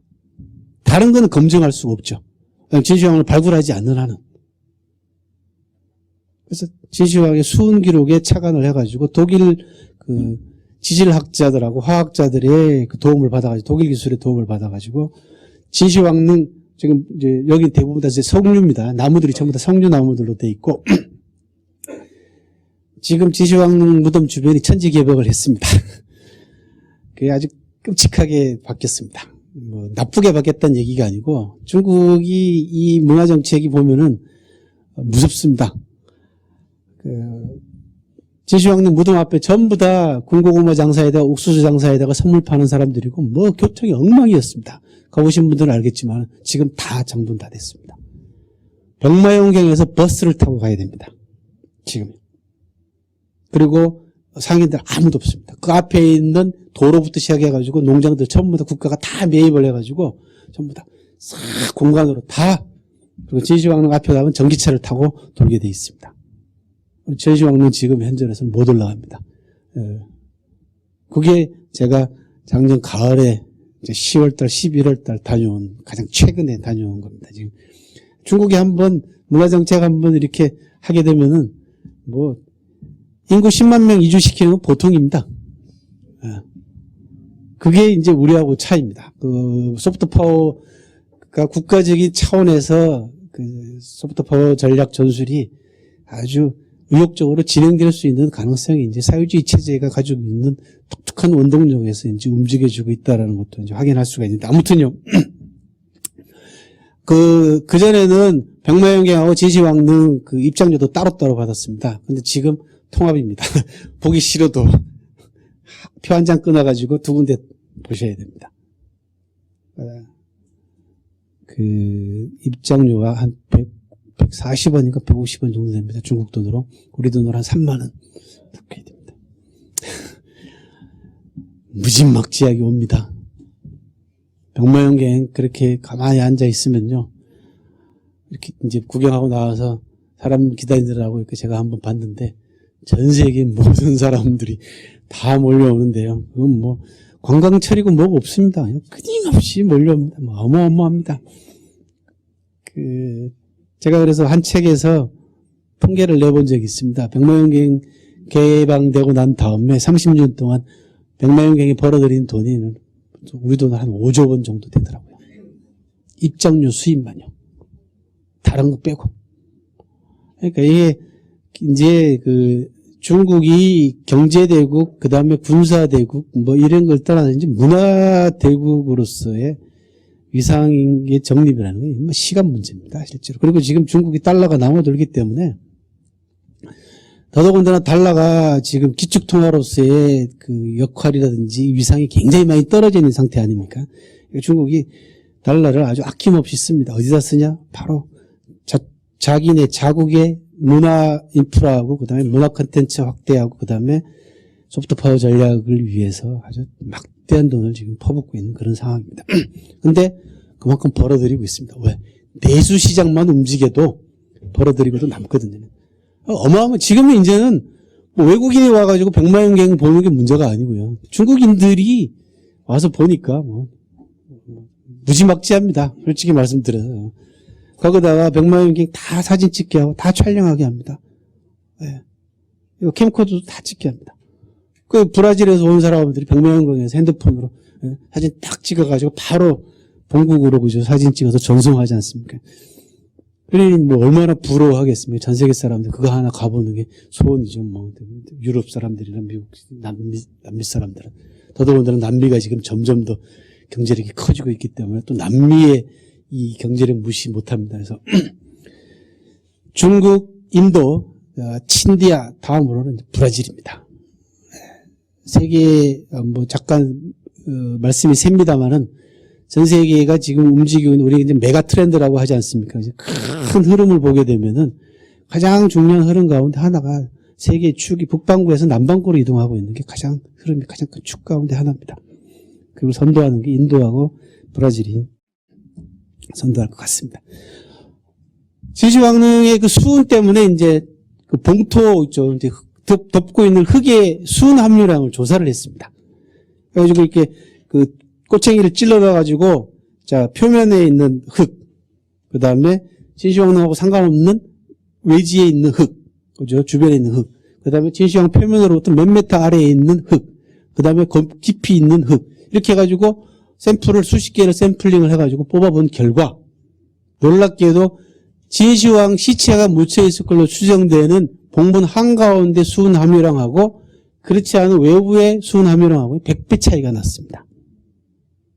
그러니까 가면서 점점 짙어지는 거죠. 안으로 들어가면서. 이게 무슨 말씀이냐? 진시황릉이 도굴당하지 않았다라는 첫 번째 중요한 사실 하나가 밝혀졌습니다. 왜? 수은은 공기하고 산소하고 접촉하게 되면 기체가 돼서 날아갑니다. 기화되죠. 그래서 액체 상태일 때만 진공 상태였으면 액체로 남죠. 그래서 진시황릉에 대한 기록에 보면 상하처럼 뭐라고 얘기하냐면 무덤을 조성해 놓고 그 겉을 쇳물을 녹여가지고 봉했다라고 기록이 되어 있습니다. 그러니까 그 당시 쇳물은 철이 아니고 동입니다. 그 동물을 구리를 녹여가지고 완전히 봉분을 봉쇄했다는 얘기입니다. 무덤 자체를. 그러니까 진공 상태로 만들었다는 얘기입니다. 근데 조사를 해보니까 완벽하게 진공이 안 됐다는 거죠. 수은이 새어나오고 있다는 겁니다. 실제로 진공이 됐으면 저 샘플링이 나올 수가 없죠. 못 뚫고 들어가니까. 기본적으로. 그래서 새어나오고 있다 하나하고 그 다음에 진시황릉이 도굴당하지 않았다. 또 한 가지는 뭡니까? 사기 기록이 얼마만큼 정확한가라는 게 또 하나 입증이 됐습니다. 수은 때문에. 그래서 사마천의 그 기록의 신뢰성이 또 한 번 높아졌습니다. 이 모든 것들이 다 사마천이 발에 의해서 이루어졌습니다. 그래서 사마천의 여행과 길이라고 이제 제가 붙여봤는데 이 지도가 언제 지도냐 그러면은 그 진시황 때 만들어진 길을 지금 표시한 겁니다. 재밌게도 아이러니컬하게도 그죠?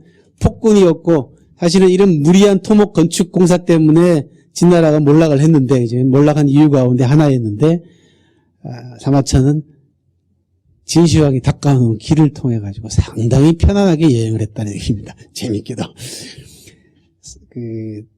진시황이 닦아놓은 길만 종류만 4종류나 있습니다. 오늘날 고속도로에 해당되는 치도부터 시작해가지고 국도, 전용도로, 그 다음에 소형 수레가 다니는 소형차만 다니는 전용도로, 황제 전용도로. 전용도로가 두 종류가 있었고요. 국도하고 고속도로가 있었습니다.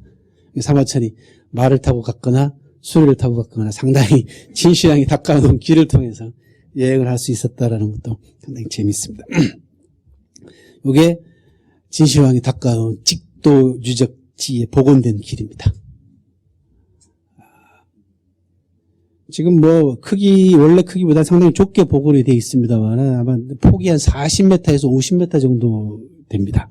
진시황이 닦아놓은. 그리고 좌우로 가로수를 심어놨습니다. 소나무나 측백나무를 심어가지고 가로수를 형성했습니다. 요게 1000km가 넘습니다. 수도 함양까지. 지금 여기는 표시가 안 되어 있습니다만 이 양쪽 길에다가 뭘 조성을 하냐면 돌을 깔아가지고 돌 바닥에다 홈을 파는 겁니다. 그래서 진시황이 바퀴 크기를 규격화시킨 겁니다. 통일한 겁니다. 수레바퀴가 그 홈 속에 딱 들어가는 거죠. 그래서 빠른 속도로 달리는 건데 기차 레일이 안으로 들어갔다고 생각하시면 됩니다. 그게 옛날 도로입니다. 그 흔적은 오늘 여러분들이 만리장성 가서 보시면 남아 있습니다. 거영관이나 이런 쪽에 가면은 그 돌로 된 옆에 수레바퀴가 파여져 있는, 그러니까 바퀴가 들어갈 수 있게 파여진 흔적이 남아 있습니다. 옛날 도로들이 그렇게 합니다. 그냥 달리는 게 아니고 굉장히 빠른 속도로 달릴 수가 있습니다. 그러려면 어떻게 됩니까? 수레바퀴 크기뿐만 아니고 폭을, 그죠? 레일이 있으니까 폭을 통일시켜야 됩니다. 그리고 수레바퀴살부터 시작해가지고 모든 걸 다 규격화했던 사람이 진시황입니다. 진시황은 너무 급하게 이제 통일정책을 실시하다 보니까 그 여파가 만만치 않았고 14년 만에 나라가 망했지만 사실은 그 이후에 진시황이 만들어 놓은 그 인프라들, 그죠? 하드웨어들은 사실은 후대에 훨씬 더 많은 덕을 보게 된 겁니다. 제가 오늘 너무 준비를 많이 해놓은 것 같다, 그죠? 이거 넘어가겠습니다. 좀 전에 얘기했던 거하고 비슷합니다. 이게 문학에 미친 영향입니다. 사기가. 지금 이제 조사를 하고 있는 중입니다. 사마천 사기가 문학에 어떤 그 영감을 줬는가라는 부분에 대한 이제 연구가 제가 하고 있는 중이고, 또 하나는 이제 대중적으로 사기와 영화라는 제목으로 이제 중국에 나와 있는 영화하고 드라마 중에서 사기하고 관계되어 있는 것들이 뭐가 있을까 이제 조사 중입니다. 혹시 여러분들이 이제 잘 알고 계시는 거 있으면은 제가 자료 조사하는데 한계가 있으니까 메일을 좀 주시든지 정보를 좀 주십시오. 그러면 책에 반영을 하도록 하겠습니다. 제가 아주 어렸을 때부터 봤던 영화가 이제 그겁니다. 대자객이라는 영화가 있었어요. 나이 드신 분들은 그 외파리 시리즈 아시죠? 그죠? 왕우라고 하는 전설적인 홍콩 배우가 있습니다. 그 왕우가 출연한 영화 가운데 대자객이라는 영화가 있습니다. 제가 어릴 때, 초등학교 때 요만할 때 본 것 같은데, 그 영화가 누구를 모델로 했냐 그러면 아까 말씀드린 자객열전에 나오는 섭정이 주인공입니다. 삼국지에도 상당히 많은 영향을 미쳤습니다. 유비가 제갈량을 장량에다가 비유했죠. 그죠?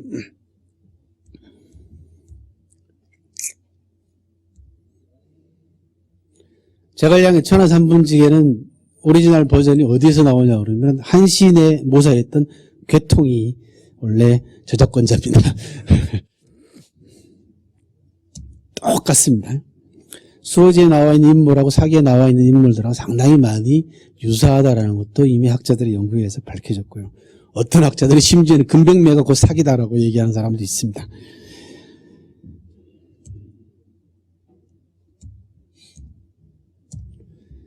자, 이제 마지막으로 정리를 하도록 하겠습니다. 소프트파워 전략입니다. 이게 지금 여러분들이 보고 계시는 게 상사성 인분시라고 하는 곳에 조성되어 있는 요임금의 사당인 요묘입니다. 무덤이 아니고 사당 묘자입니다. 요묘입니다. 광장 크기는 천안문 광장보다 더 큽니다. 상사성 운성시라고, 운성은 어디냐 그러면 그 관우의 고향입니다. 관운장의 고향인데 이 운성시에 모셔져 있는, 조성되어 있는 순임금의 무덤입니다. 순임금 무덤 여기 말고도 여러 군데 있다고 전해오고 있는데 가장 크게 지금 만들어져 있는데 입구에서 무덤까지 전기차 타고 들어가야 됩니다. 그 상술 뛰어난 중국 사람들은 말도 있습니다. 말 타고도 들어갈 수 있습니다. 전기차 타고 한 5분쯤 가야지 무덤 나옵니다. 여기가 어디냐 그러면 중화민족의 시조로 알려져 있는 누르왕자 황제 사당입니다. 하남성 신정시라는 곳입니다. 아마 생소하실 겁니다. 황하하고 이제 멀리 떨어지지 않은 곳인데, 그 황제의 무덤은 섬서성에 있습니다. 섬서성 황릉현이라는 곳에 있습니다. 서안에서 수백 킬로 위로 올라가야 되는데, 여러분들 어디 생각하시면 되냐면 연안 아시죠? 그죠? 중국 공산당 혁명의 성지라고 이해하는 연안 밑에 있습니다. 거기가 이제 황릉현 또는 황릉시라고 하는데, 이 황릉현이 이제 그 황제의 무덤이 있는 곳인데, 1년에 그 제사를 지내는데, 중국의 3대 제사 가운데 하나가 이제 황제에 대한 제사입니다. 중국 3대 제사가 어디냐 그러면은 황제에 대한 제사, 공자에 대한 제사, 그 다음에 사마천 제사입니다. 이게 중국 3대 제사입니다. 그 황릉현에서 황제에 대한 제사를 한번 하게 되면요, 전 세계에 있는 화교들도 다 몰려와가지고 와서 참배를 합니다. 그리고는 황릉시에다가 돈을 주고 갑니다. 화교들이 돈 많지 않습니까? 돈을 주고 가는데, 황릉시는 1년에 한 번 하는 황제 제사 때 화교들이 준 돈 가지고 모든 문화사업을 다 하고도 돈이 남습니다. 뭐 어느 정도인지 아실만하죠. 근데 황제의 고향으로 알려져 있는 하남성 신정시에 새롭게 황제 사당이 지금 얼마 전에 조성이 됐습니다.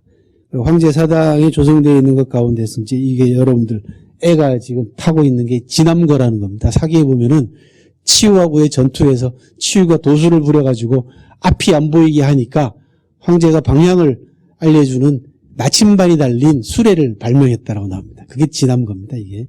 그거 이제 지금 만들어가지고 이제 하는데, 재미난 건 뭐냐 그러면, 우리는 당군 임금 사당이나 만약에 무덤이 있다고 얘기한다 그러면은 그 들어갈 때부터 인상 빡 쓰고 들어가야 되죠. 그죠? 예, 엄숙주의 아닙니까? 떠들지도 못하게 하고, 동입서출이야. 그러면 오른쪽으로 들어가서, 동문으로 들어가서 서쪽으로 꼭 나와야 돼. 그리고 가서 향 피우고 묵념하고 그러지 않습니까? 중국은 전혀 다릅니다.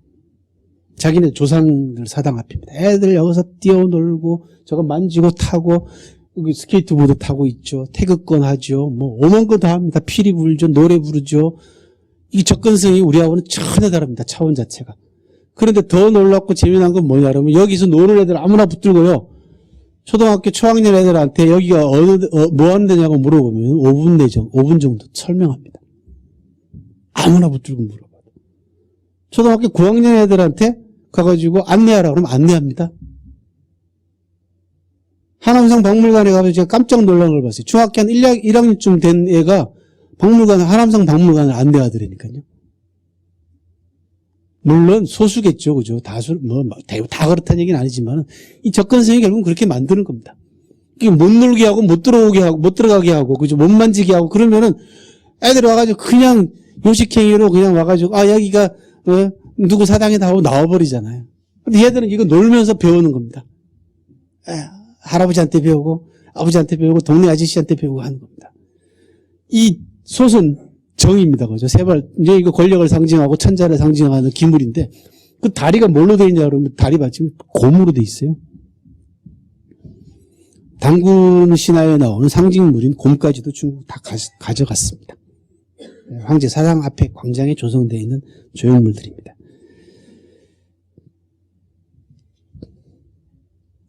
신농시 그 사마천이 감히 기록의 사기에다가 정식으로 편입시키지 않은 신농시조차도 중국 역사적인 인물로 끄집어내고 있습니다. 지금. 그래서 대대적으로 사당과 무덤을 지금 정비 사업을 벌이고 있습니다. 네, 중국의 소프트 파워를 상징적으로 보여주는 게 이제 병마용객입니다. 그리고 제가 작년 여름에 갔을 때,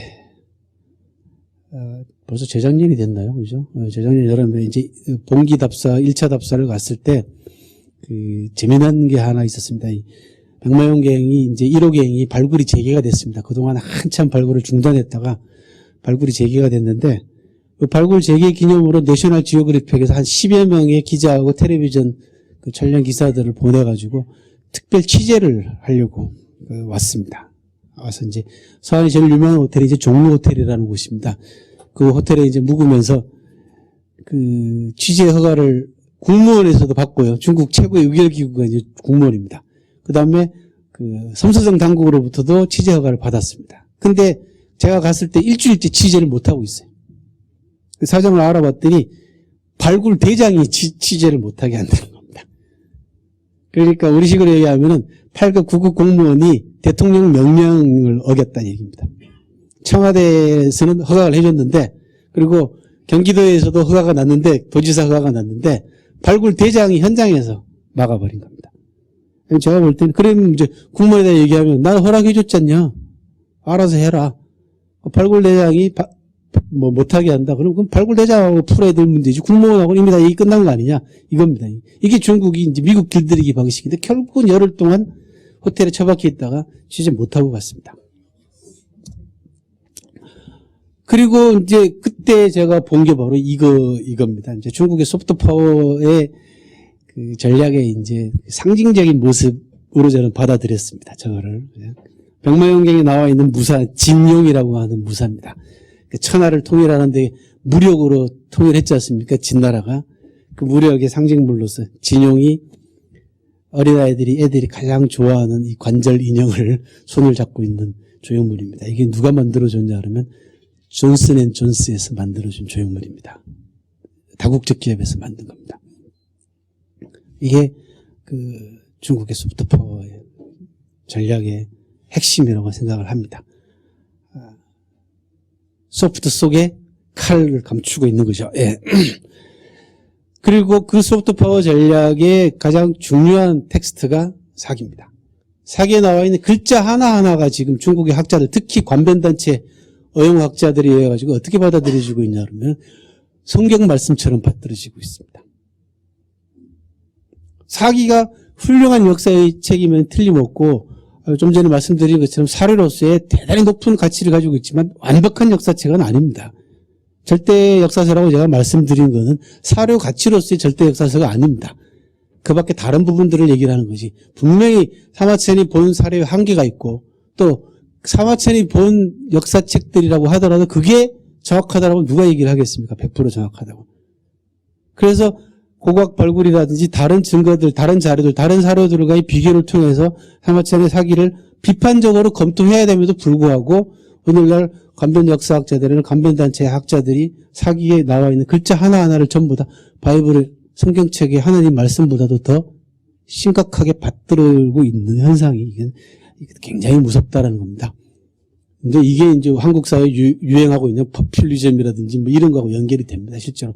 그걸 가지고 중국 국민들, 자국민들의 문화의식이라든지 이런 부분들을 이제 세뇌시키고 있는 그런 부분들이고, 오늘 간단하게 여러분들이 보셨던 요임금, 순임금, 황제 이런 성지들, 성역화 사업들이 실질적으로 그 유적지의 모습들을 가지고 더 실감나게 교육을 시키고 있는 겁니다. 이게 이제 좀 어려운 말로 얘기하면 이제 직물적 표현 방식이라고 얘기를 하는데 중국 사람들만의 독특한 특징입니다. 역사적인 현장이 남아있으면 뭐든지 다 조형물을 만드는 겁니다. 기본적으로. 가장 대표적인 게 뭐냐 그러면 그 항주에 가면은 서호라고 있습니다. 서호가에 보면은 중국의 명장 가운데 억울하게 나중에 처형당하는 악비라는 사람이 있지 않습니까? 악비를 모함해가지고 죽인 사람이 이제 진해라고 하는 간신인데 그 악비 무덤 앞에 진해상을 만들어놨는데 어떻게 만들어놨냐 그러면 무릎을 꿇려놨습니다. 무릎을 꿇려 뒤에 포승줄을 포박을 시켜가지고 무릎을 꿇려놨어요. 그렇게 해가지고 역사의 죄인들을 단죄하게 만드는 겁니다. 이게 전형적인 포퓰리즘이죠. 사실은 심각하죠.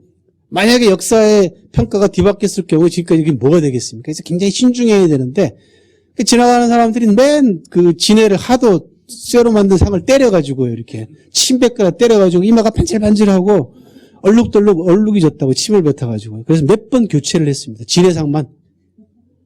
그래야지 역사가 어떻게 되겠습니까? 만약에 그것이 잘못된 해석이고 또 다른 사료라든지 뭐 진해 같은 경우 워낙 명백하기 때문에 뭐 더 이상 시비는 뭐 크게 없을 거라고 봅니다만은 이런 부분들은 굉장히 위험한 부분들이거든요. 이걸 조형물로 만들어서 자국민들에게 확실하게 역사로 인식시키고자 하는 거예요. 대단히 위험한 겁니다. 이제 문제는 저런 소프트파워 전략의 기본적인 타겟이 이제 우리나라입니다. 그 동북아에 있어서의 중국이 자기네들의 발언권과 위상을 높이고자 하는 여러 가지 전략 전술 가운데서, 정책들 가운데서 소프트 파워 전략이 굉장히 무서운 전략이라는 겁니다.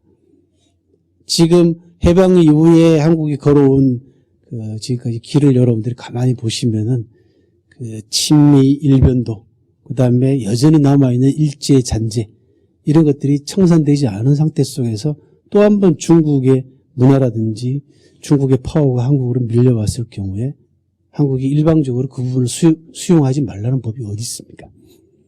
지금까지 받아 들여온 과정을 놓고 본다면. 그리고 이미 우리는 수백 년 동안 중국을 4대주의라는 명목으로 모셔온 적이 있습니다.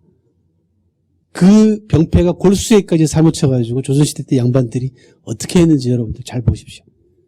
세종대왕이 한글을 창제했음에도 불구하고 그거 쓰지 않겠다고 끝까지 버텼죠. 명나라가 망하고 청나라가 들었었음에도 불구하고 청나라 인정할 수 없다고 버티다가 누르하치한테 한 방에 깨져서 무릎 꿇고 항복했습니다. 인조가 삼전도에서. 그리고도 정신 못 차려서 결국은 나라를 빼앗겼습니다. 일본에게. 소프트 파워 전략은 결국은 골수에까지 들어가는 겁니다. 무시무시한 겁니다. 정신적인 부분을 침투하게 해 들어가는 겁니다. 그래서 이 부분을 지금부터 경계하고 또 대책 수립이라든지 이런 부분들을 마련하지 않으면은 무방비로 당할 수밖에 없는 상황이다. 왜? 중국은 저렇게 준비하고 있는데 그 밖에도 많습니다. 소프트 파워 전략에 뭐 공자 아카데미부터 시작해가지고 중국 고전 100가지를 골라가지고 전 세계 최고의 학자들한테 번역을 맡기는데 10개국으로 번역을 했는데 우리나라만 돈 안 줬습니다. 예를 들면 논어를 프랑스 말로 번역하는데 프랑스 내에서 논어하고 공자의 최고 전문가한테 번역을 맡기는데 엄청난 돈을 투자를 합니다. 그 사람한테. 근데 사마천 사기 제가 번역하고 있으니까 사실 누가 제일 유명하냐면 김용수가 제일 유명하지 않습니까? 현재까지는 그죠? 근데 중국의 소프트 파워 전략의 일환으로 사기를 한국에서 한국말로 번역시키면 저한테 의뢰를 하고 엄청난 돈을 주면 저도 좋을 텐데 우리나라한테는 안 준다는 거예요. 재밌게도요. 지금 뭐 아프리카에다가 중국이 얼마나 많은 문화 소프트 파워를 집어넣고 있는가, 남미에다가 집어넣고 있는가 보면 뭐 어마어마합니다. 전 세계 공자원이 지금 벌써 100몇십 개가 벌써 들어섰습니다. 한자 문화권을 쓰고 있지 않은 곳에서 중국어를 배우고 있는 사람의 인구 숫자가 1억이 넘었습니다. 이제 전혀 다른 역사책을 배운 세계 사람들이 이제 중국이 만들어 놓은 중국 역사책을 보고 우리하고 대화를 하게 되는 겁니다. 쉽게 얘기하면. 근데 우리는 중국과의 역사 전쟁, 역사 분쟁 문제 때문에 아직까지 명쾌하게 그런 부분들이 정리가 안 돼 있고 대응책도 없는 상황에서 뭐라고 어떻게 대화를 할 것이며 또 지금 현재 밀려 들어오는 중국의 경제, 정치, 외교, 문화 침투를 어떤 방식으로 대응하고 준비할 것인가라는 부분에 대해서 상당히 속수무책이라는 느낌을 이제 지울 수가 없습니다. 그래서 제가 하고 있는 사기 완역 작업은 좀 국가적인 차원에서 말씀을 드리면은 사실은 저는 사마천 존경하고 평생 사마천 흠모하고 사랑하다가 살고 행복하게 사기 연구하다가 가면 될 줄 알았습니다. 그래서 내가 세상에서 제일 행복한 사람이다 이렇게 생각했는데 한 10년 전부터 중국이 벌이고 있는 이 소프트 파워 전략에 사기가 있다라는 걸 확인하고 난 다음부터는 뭐 해야 될 일이 또 하나 생겼습니다. 그래서 굉장히 사실 무겁습니다. 그리고 좀 솔직하게 말씀을 드리면 재미가 없습니다. 그래서 이것까지 그리고 지금 벌써 한 4-5년 전부터 중국 당국에 의해 가지고 지금 이제 모니터링 당하고 있습니다. 제 일거수일투족이 이제 중국에 들어가면은 쟤는 딱 수속 딱 하면은 일단 공안으로 가야 됩니다. 그러니까 출입국 컴퓨터에는 뭐라고 나오냐 그러면 이 사람은 일단 공안으로 들여보내라고 나옵니다. 그러면 이제 공항에 다 공안이 있거든요. 공안 사무실로 가면은 공안 사무실에 다시 제 여권을 집어넣어서 봅니다. 그러면 제가 지난번에 어떤 호텔에서 며칠 묵었는가 호텔에 다 여권을 제시하게 돼 있거든요. 다 이제 모니터링이 나옵니다. 만약에 제가 중국 현지에서 국내법을 어겨가지고 뭐 공안을 한번 끌려가지고 조사를 받았든지 이러면 그다음부터는 이제 입국 거부입니다. 그런 게 꽤 됐습니다. 심지어는 뭐 사마천 고향 가가지고 제사 때 사진 찍는데 제 디지털 카메라 사진이 다 지워지는 그런 일도 있었습니다. 그죠. 칩 하나, 메모리 카드 하나 버리고 재생을 했죠, 이제. 완전히 이제 지우지는 못했더라고요. 지우기만 해버렸으니까 이제 살릴 수 있더라고요. 기술이 좋아서. 그런 일들이 이제 벌어지고 있는 그런 상황입니다. 그게 이제 문화재로 지정되고 난 다음에 최초의 제사였기 때문에 굉장히 중요하거든요. 사진 자료 자체가 이제. 그런 일도 지금 생기고 있고, 저한테는 지금 나이도 들어가고요.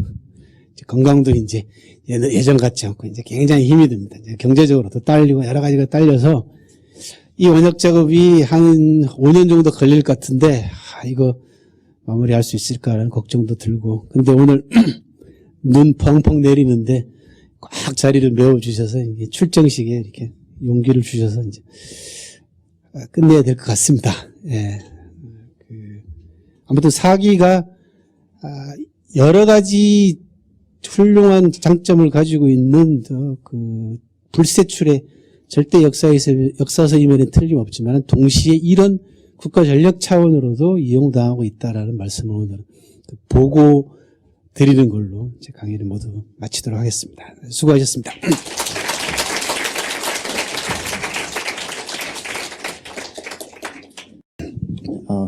만나서 반갑고요.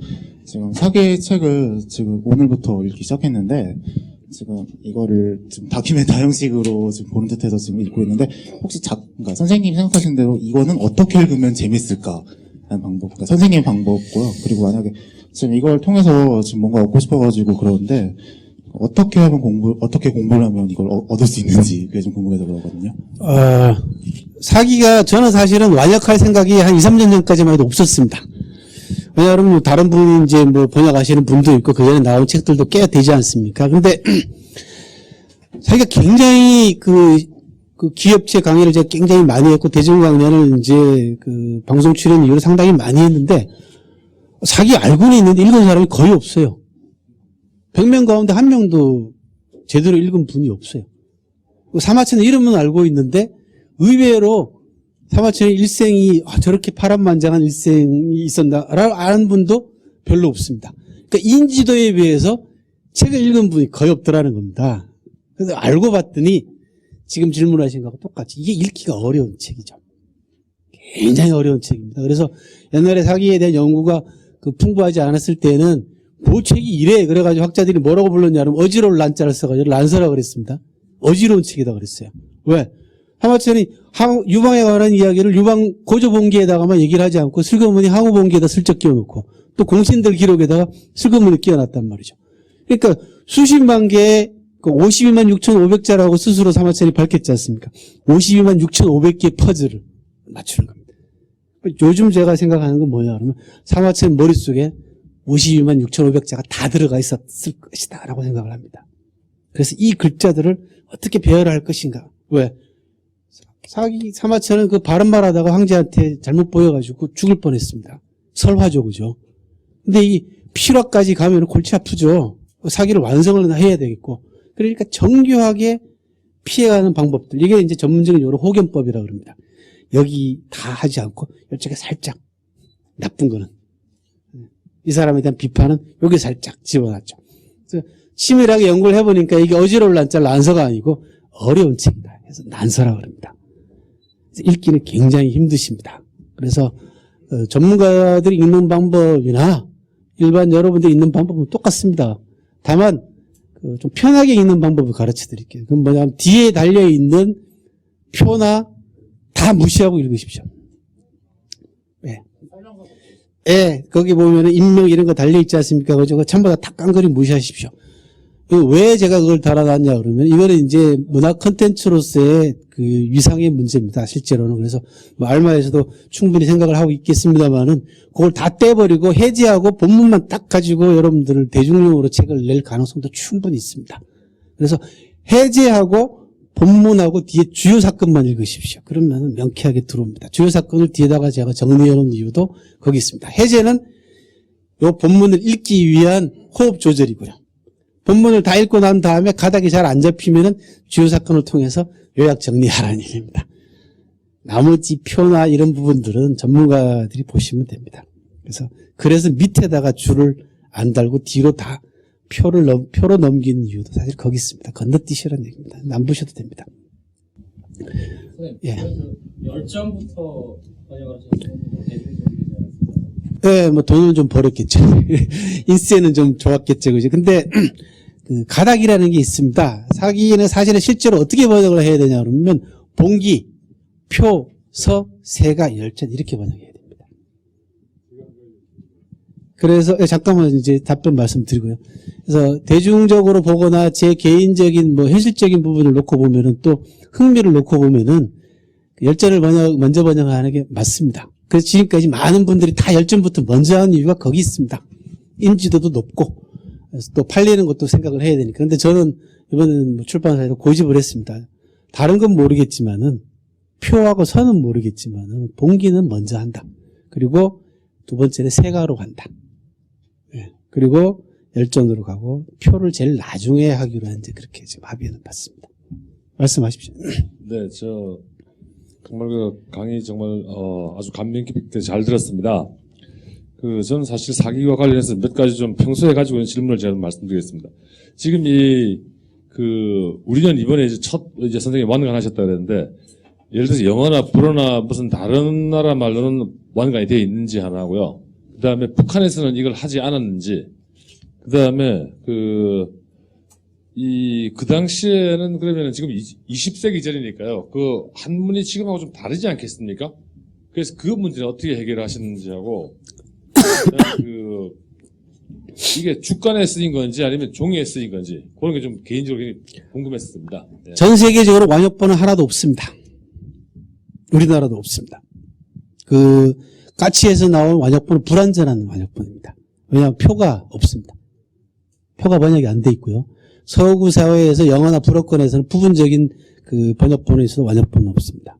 그래서 지금 여러분들이 가장 많이 보셨던 김원중 교수의 사기 번역서 있지 않습니까? 그게 지금 이제 완역이 되어 가는데 과연 표를 어떤 방식으로 이제 꾸릴지가 가장 주목이 됩니다. 실제로는. 그분이 먼저 완역하실 것 같습니다. 그리고 알마의 완역본은 뭐 잘 보셨다시피 기존의 완역본하고 전혀 다른 컨셉입니다.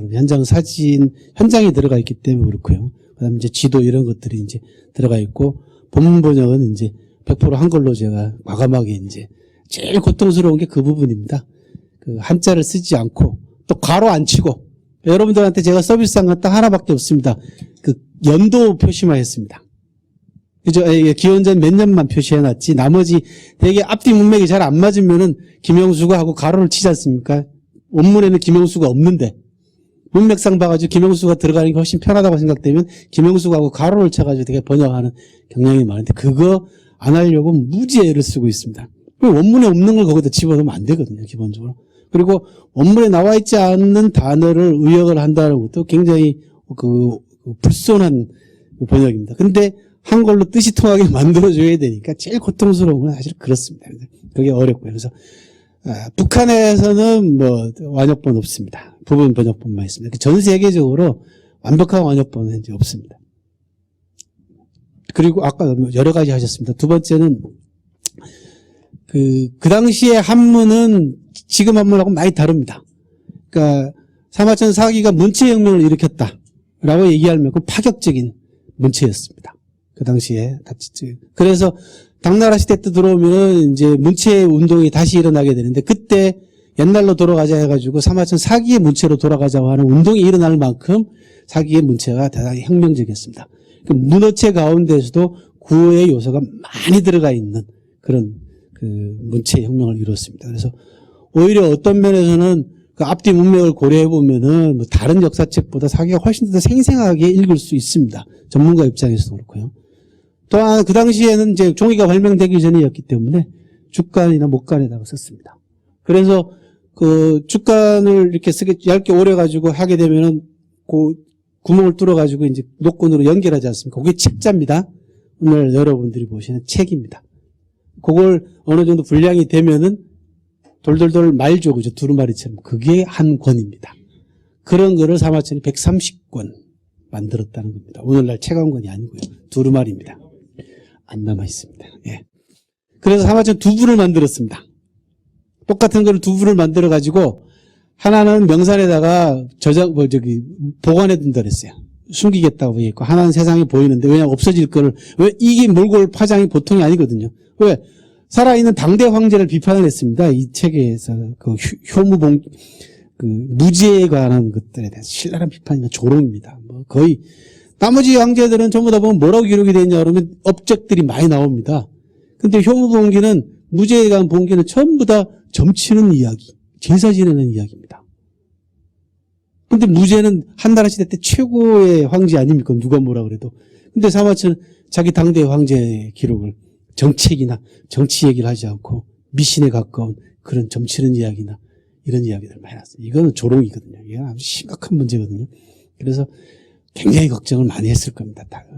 자기도. 그래서 사마천 고향에 있는 후손들은 사마천이 그 후에 또 피라 사건에 휩쓸려가지고 처형당했다고 믿고 있습니다. 그래서 죄인의 후손들이라고 해서 사마라는 성을 쓰지 못하고 사마씨 여러분들 한자로 써보시면은 그걸 두 개를 떼보세요. 떼가지고 사자 옆에다가 작대기를 한쪽을 그러면 같을 동자가 되죠. 그죠? 그 다음에 말마자 옆에다가 두이변을 붙여보죠. 그러면 풍자가 됩니다. 그래서 사마천 후손들이 성을 떼가지고 동씨하고 풍씨로 성을 바꿔서 지금 살고 있다. 그거는 사마천이 처형당했다고 후손들이 믿고 있어서 그렇습니다. 그런 점도 있습니다. 그리고 하나는 세상에 공포를 했는데 비로소 정부로부터 인정받은 건 사마천 사후 약 50년 정도 지난 다음에 외손자 양운이라고 하는 외손자가 황제에게 글을 올려가 상소를 올려가지고 허락을 맡아서 세상에 전해지게 됐고요. 그러면 이 책이 어떻게 이제 세상에 전해지냐면 베끼는 겁니다. 가져다가 한 사람이 열심히 베끼는 수밖에 없습니다. 근데 베끼는 과정에서 52만 6,500자를 베끼다 보니까 이제 틀린 글자들이 막 나오죠, 이제. 그래서 판본마다 글자 차이가 나오는 이유가 거기 있고요. 또 가장 확실한 방법은 뭐냐 그러면 이걸 비석에다가 새기는 겁니다. 비석에다 새겨가지고 탁본을 해가지고 학자들이 보게 하는 겁니다. 여기 서안에 가면 비림이라는 곳이 있는데 비림에 가면은 13경, 육아의 경전이 전부 다 비석에 새겨져 있습니다. 그러면은 옛날에는 주로 그 문묘 같은데 앞에다 비석에다가 경전을 이렇게 돌에다가 새겨 놓습니다. 그러면 종이를 가져와가지고 종이 발명된 이유는 탁본을 해가지고 책으로 엮어서 공부를 했습니다. 그 다음에 아까 네. 잠깐만요. 중국 역사에서 당태종이 차지하는 그 비중이랑요, 그리고 사기에 나오는 매력적인 인물 두 분만 추천해 주십시오. 아, 당태종이 차지하는 비중이요? 아니, 그 당태종이라는 인물에 대해서 어떻게 생각하세요? 중국 역사에서 명군으로 꼽는 인물들이 이제 몇몇 사람 있습니다만 그 가운데 당태종이 항상 제일 먼저 꼽힙니다. 명군으로서. 그러니까 명군이라는 건 뭐냐 그러면 그 밝은 명자를 쓰지 않습니까? 이렇게 현명한 사람들을 얘기를 합니다. 특히 당태종은 이제 그 충고를 가장 잘 받아들인 황제 가운데 한 사람. 물론 당태종에 대한 기록들을 훑어보게 되면은 위징을 비롯해가지고 밑에 있는 신하들이 바른 소리 하면은 돌아와가지고 막 화내고 막 굉장히 짜증내기도 했습니다. 하지만 대체로 당태종이 신하들이 올리는 견해들을 충분히 수렴했다라는 거 하나. 그래서 여론 수렴에 관한 당태종을 따라갈 만한 황제가 없다. 그리고 피로써 집권을 하긴 했습니다만은 그 이후에 그거를 만회하고도 남을 만한 훌륭한 정책들을 이끌어냄으로써 당나라를 명실공히 세계 최강국으로 만드는데 1등 역할을 했다. 최고 역할을 했기 때문에 당태종은 뭐 중국 역사상 최고의 명군으로 남아 있습니다. 제 평가하고는 좀 다릅니다만은 어쨌든 제가 사기에서 매력적인 인물을 꼽으라 그러면은 첫 번째는 포숙을 꼽습니다. 관중과 포숙, 관포주기의 주인공. 포숙은 열전에 편명도 없는 사람입니다. 그죠? 관한열전이라고 그래가지고 관중과 안자에 관한 열전에 포숙 이야기가 조금 나옵니다.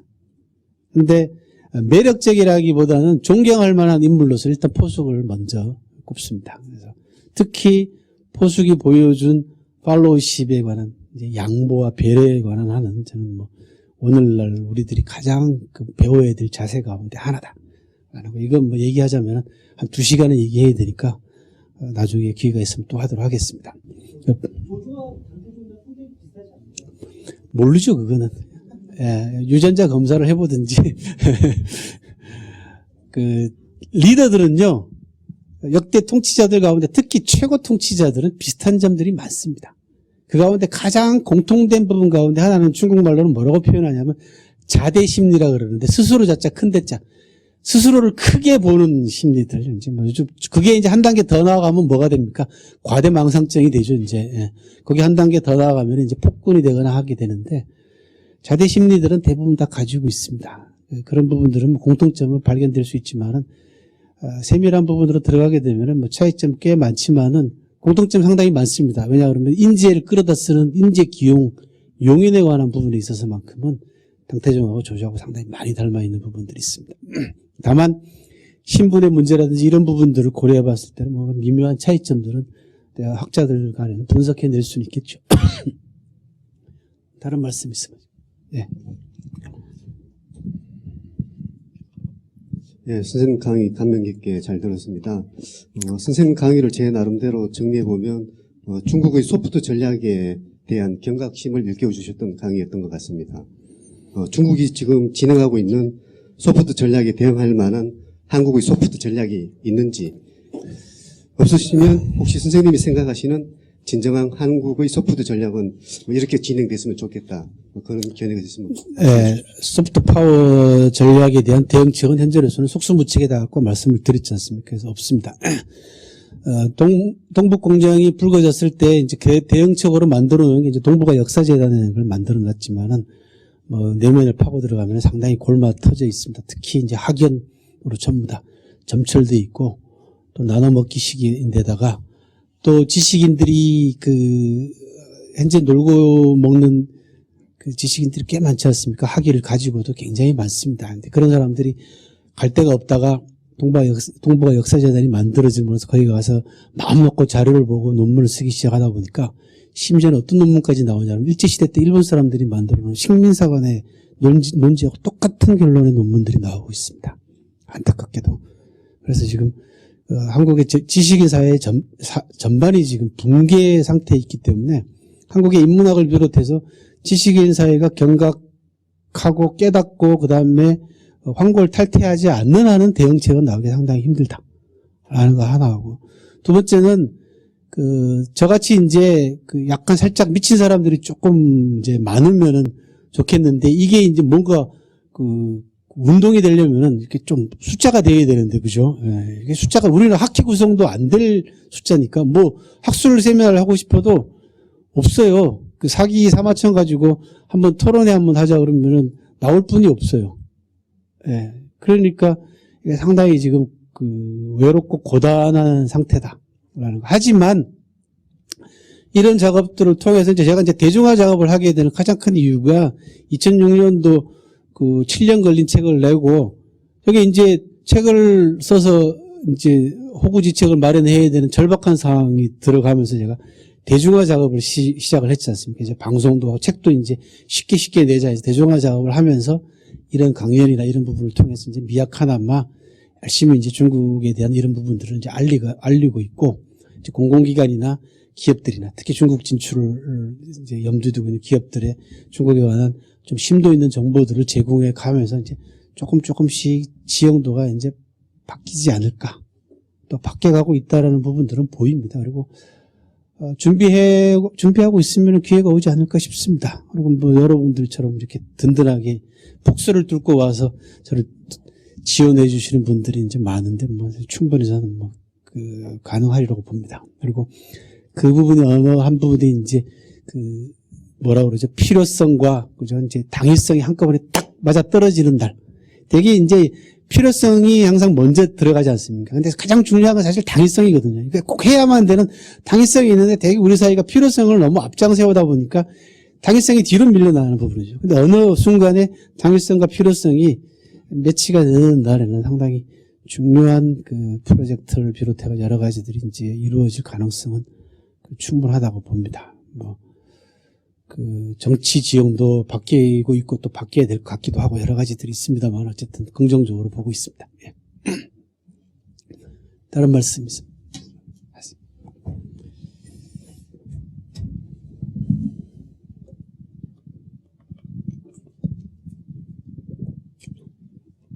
네, 말씀 잘 들었고요. 저는 오늘 들으면서 중국 얘기가 주로 나와서요. 역시 흉노 얘기를 해야 될 것 같은데요. 흉노 같은 경우는 하마천이 궁형을 당하게 한 그 간접적인 원인도 있고, 더군다나 세계 역사에도 큰 영향을 미친 걸 아는데 사기가 아니었다면 흉노에 관심을 가지 않았을 텐데요.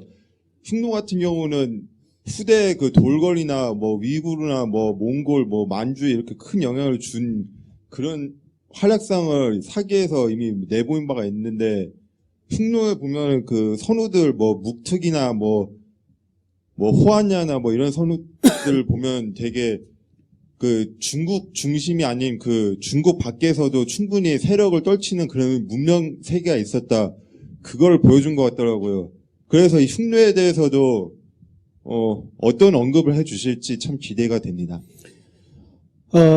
이제 중국이 이제 북방민족과의 중국과의 관계 문제는 뭐 끊임없이 중국 사회의 중요한 그 한 구성 부분입니다, 실제로.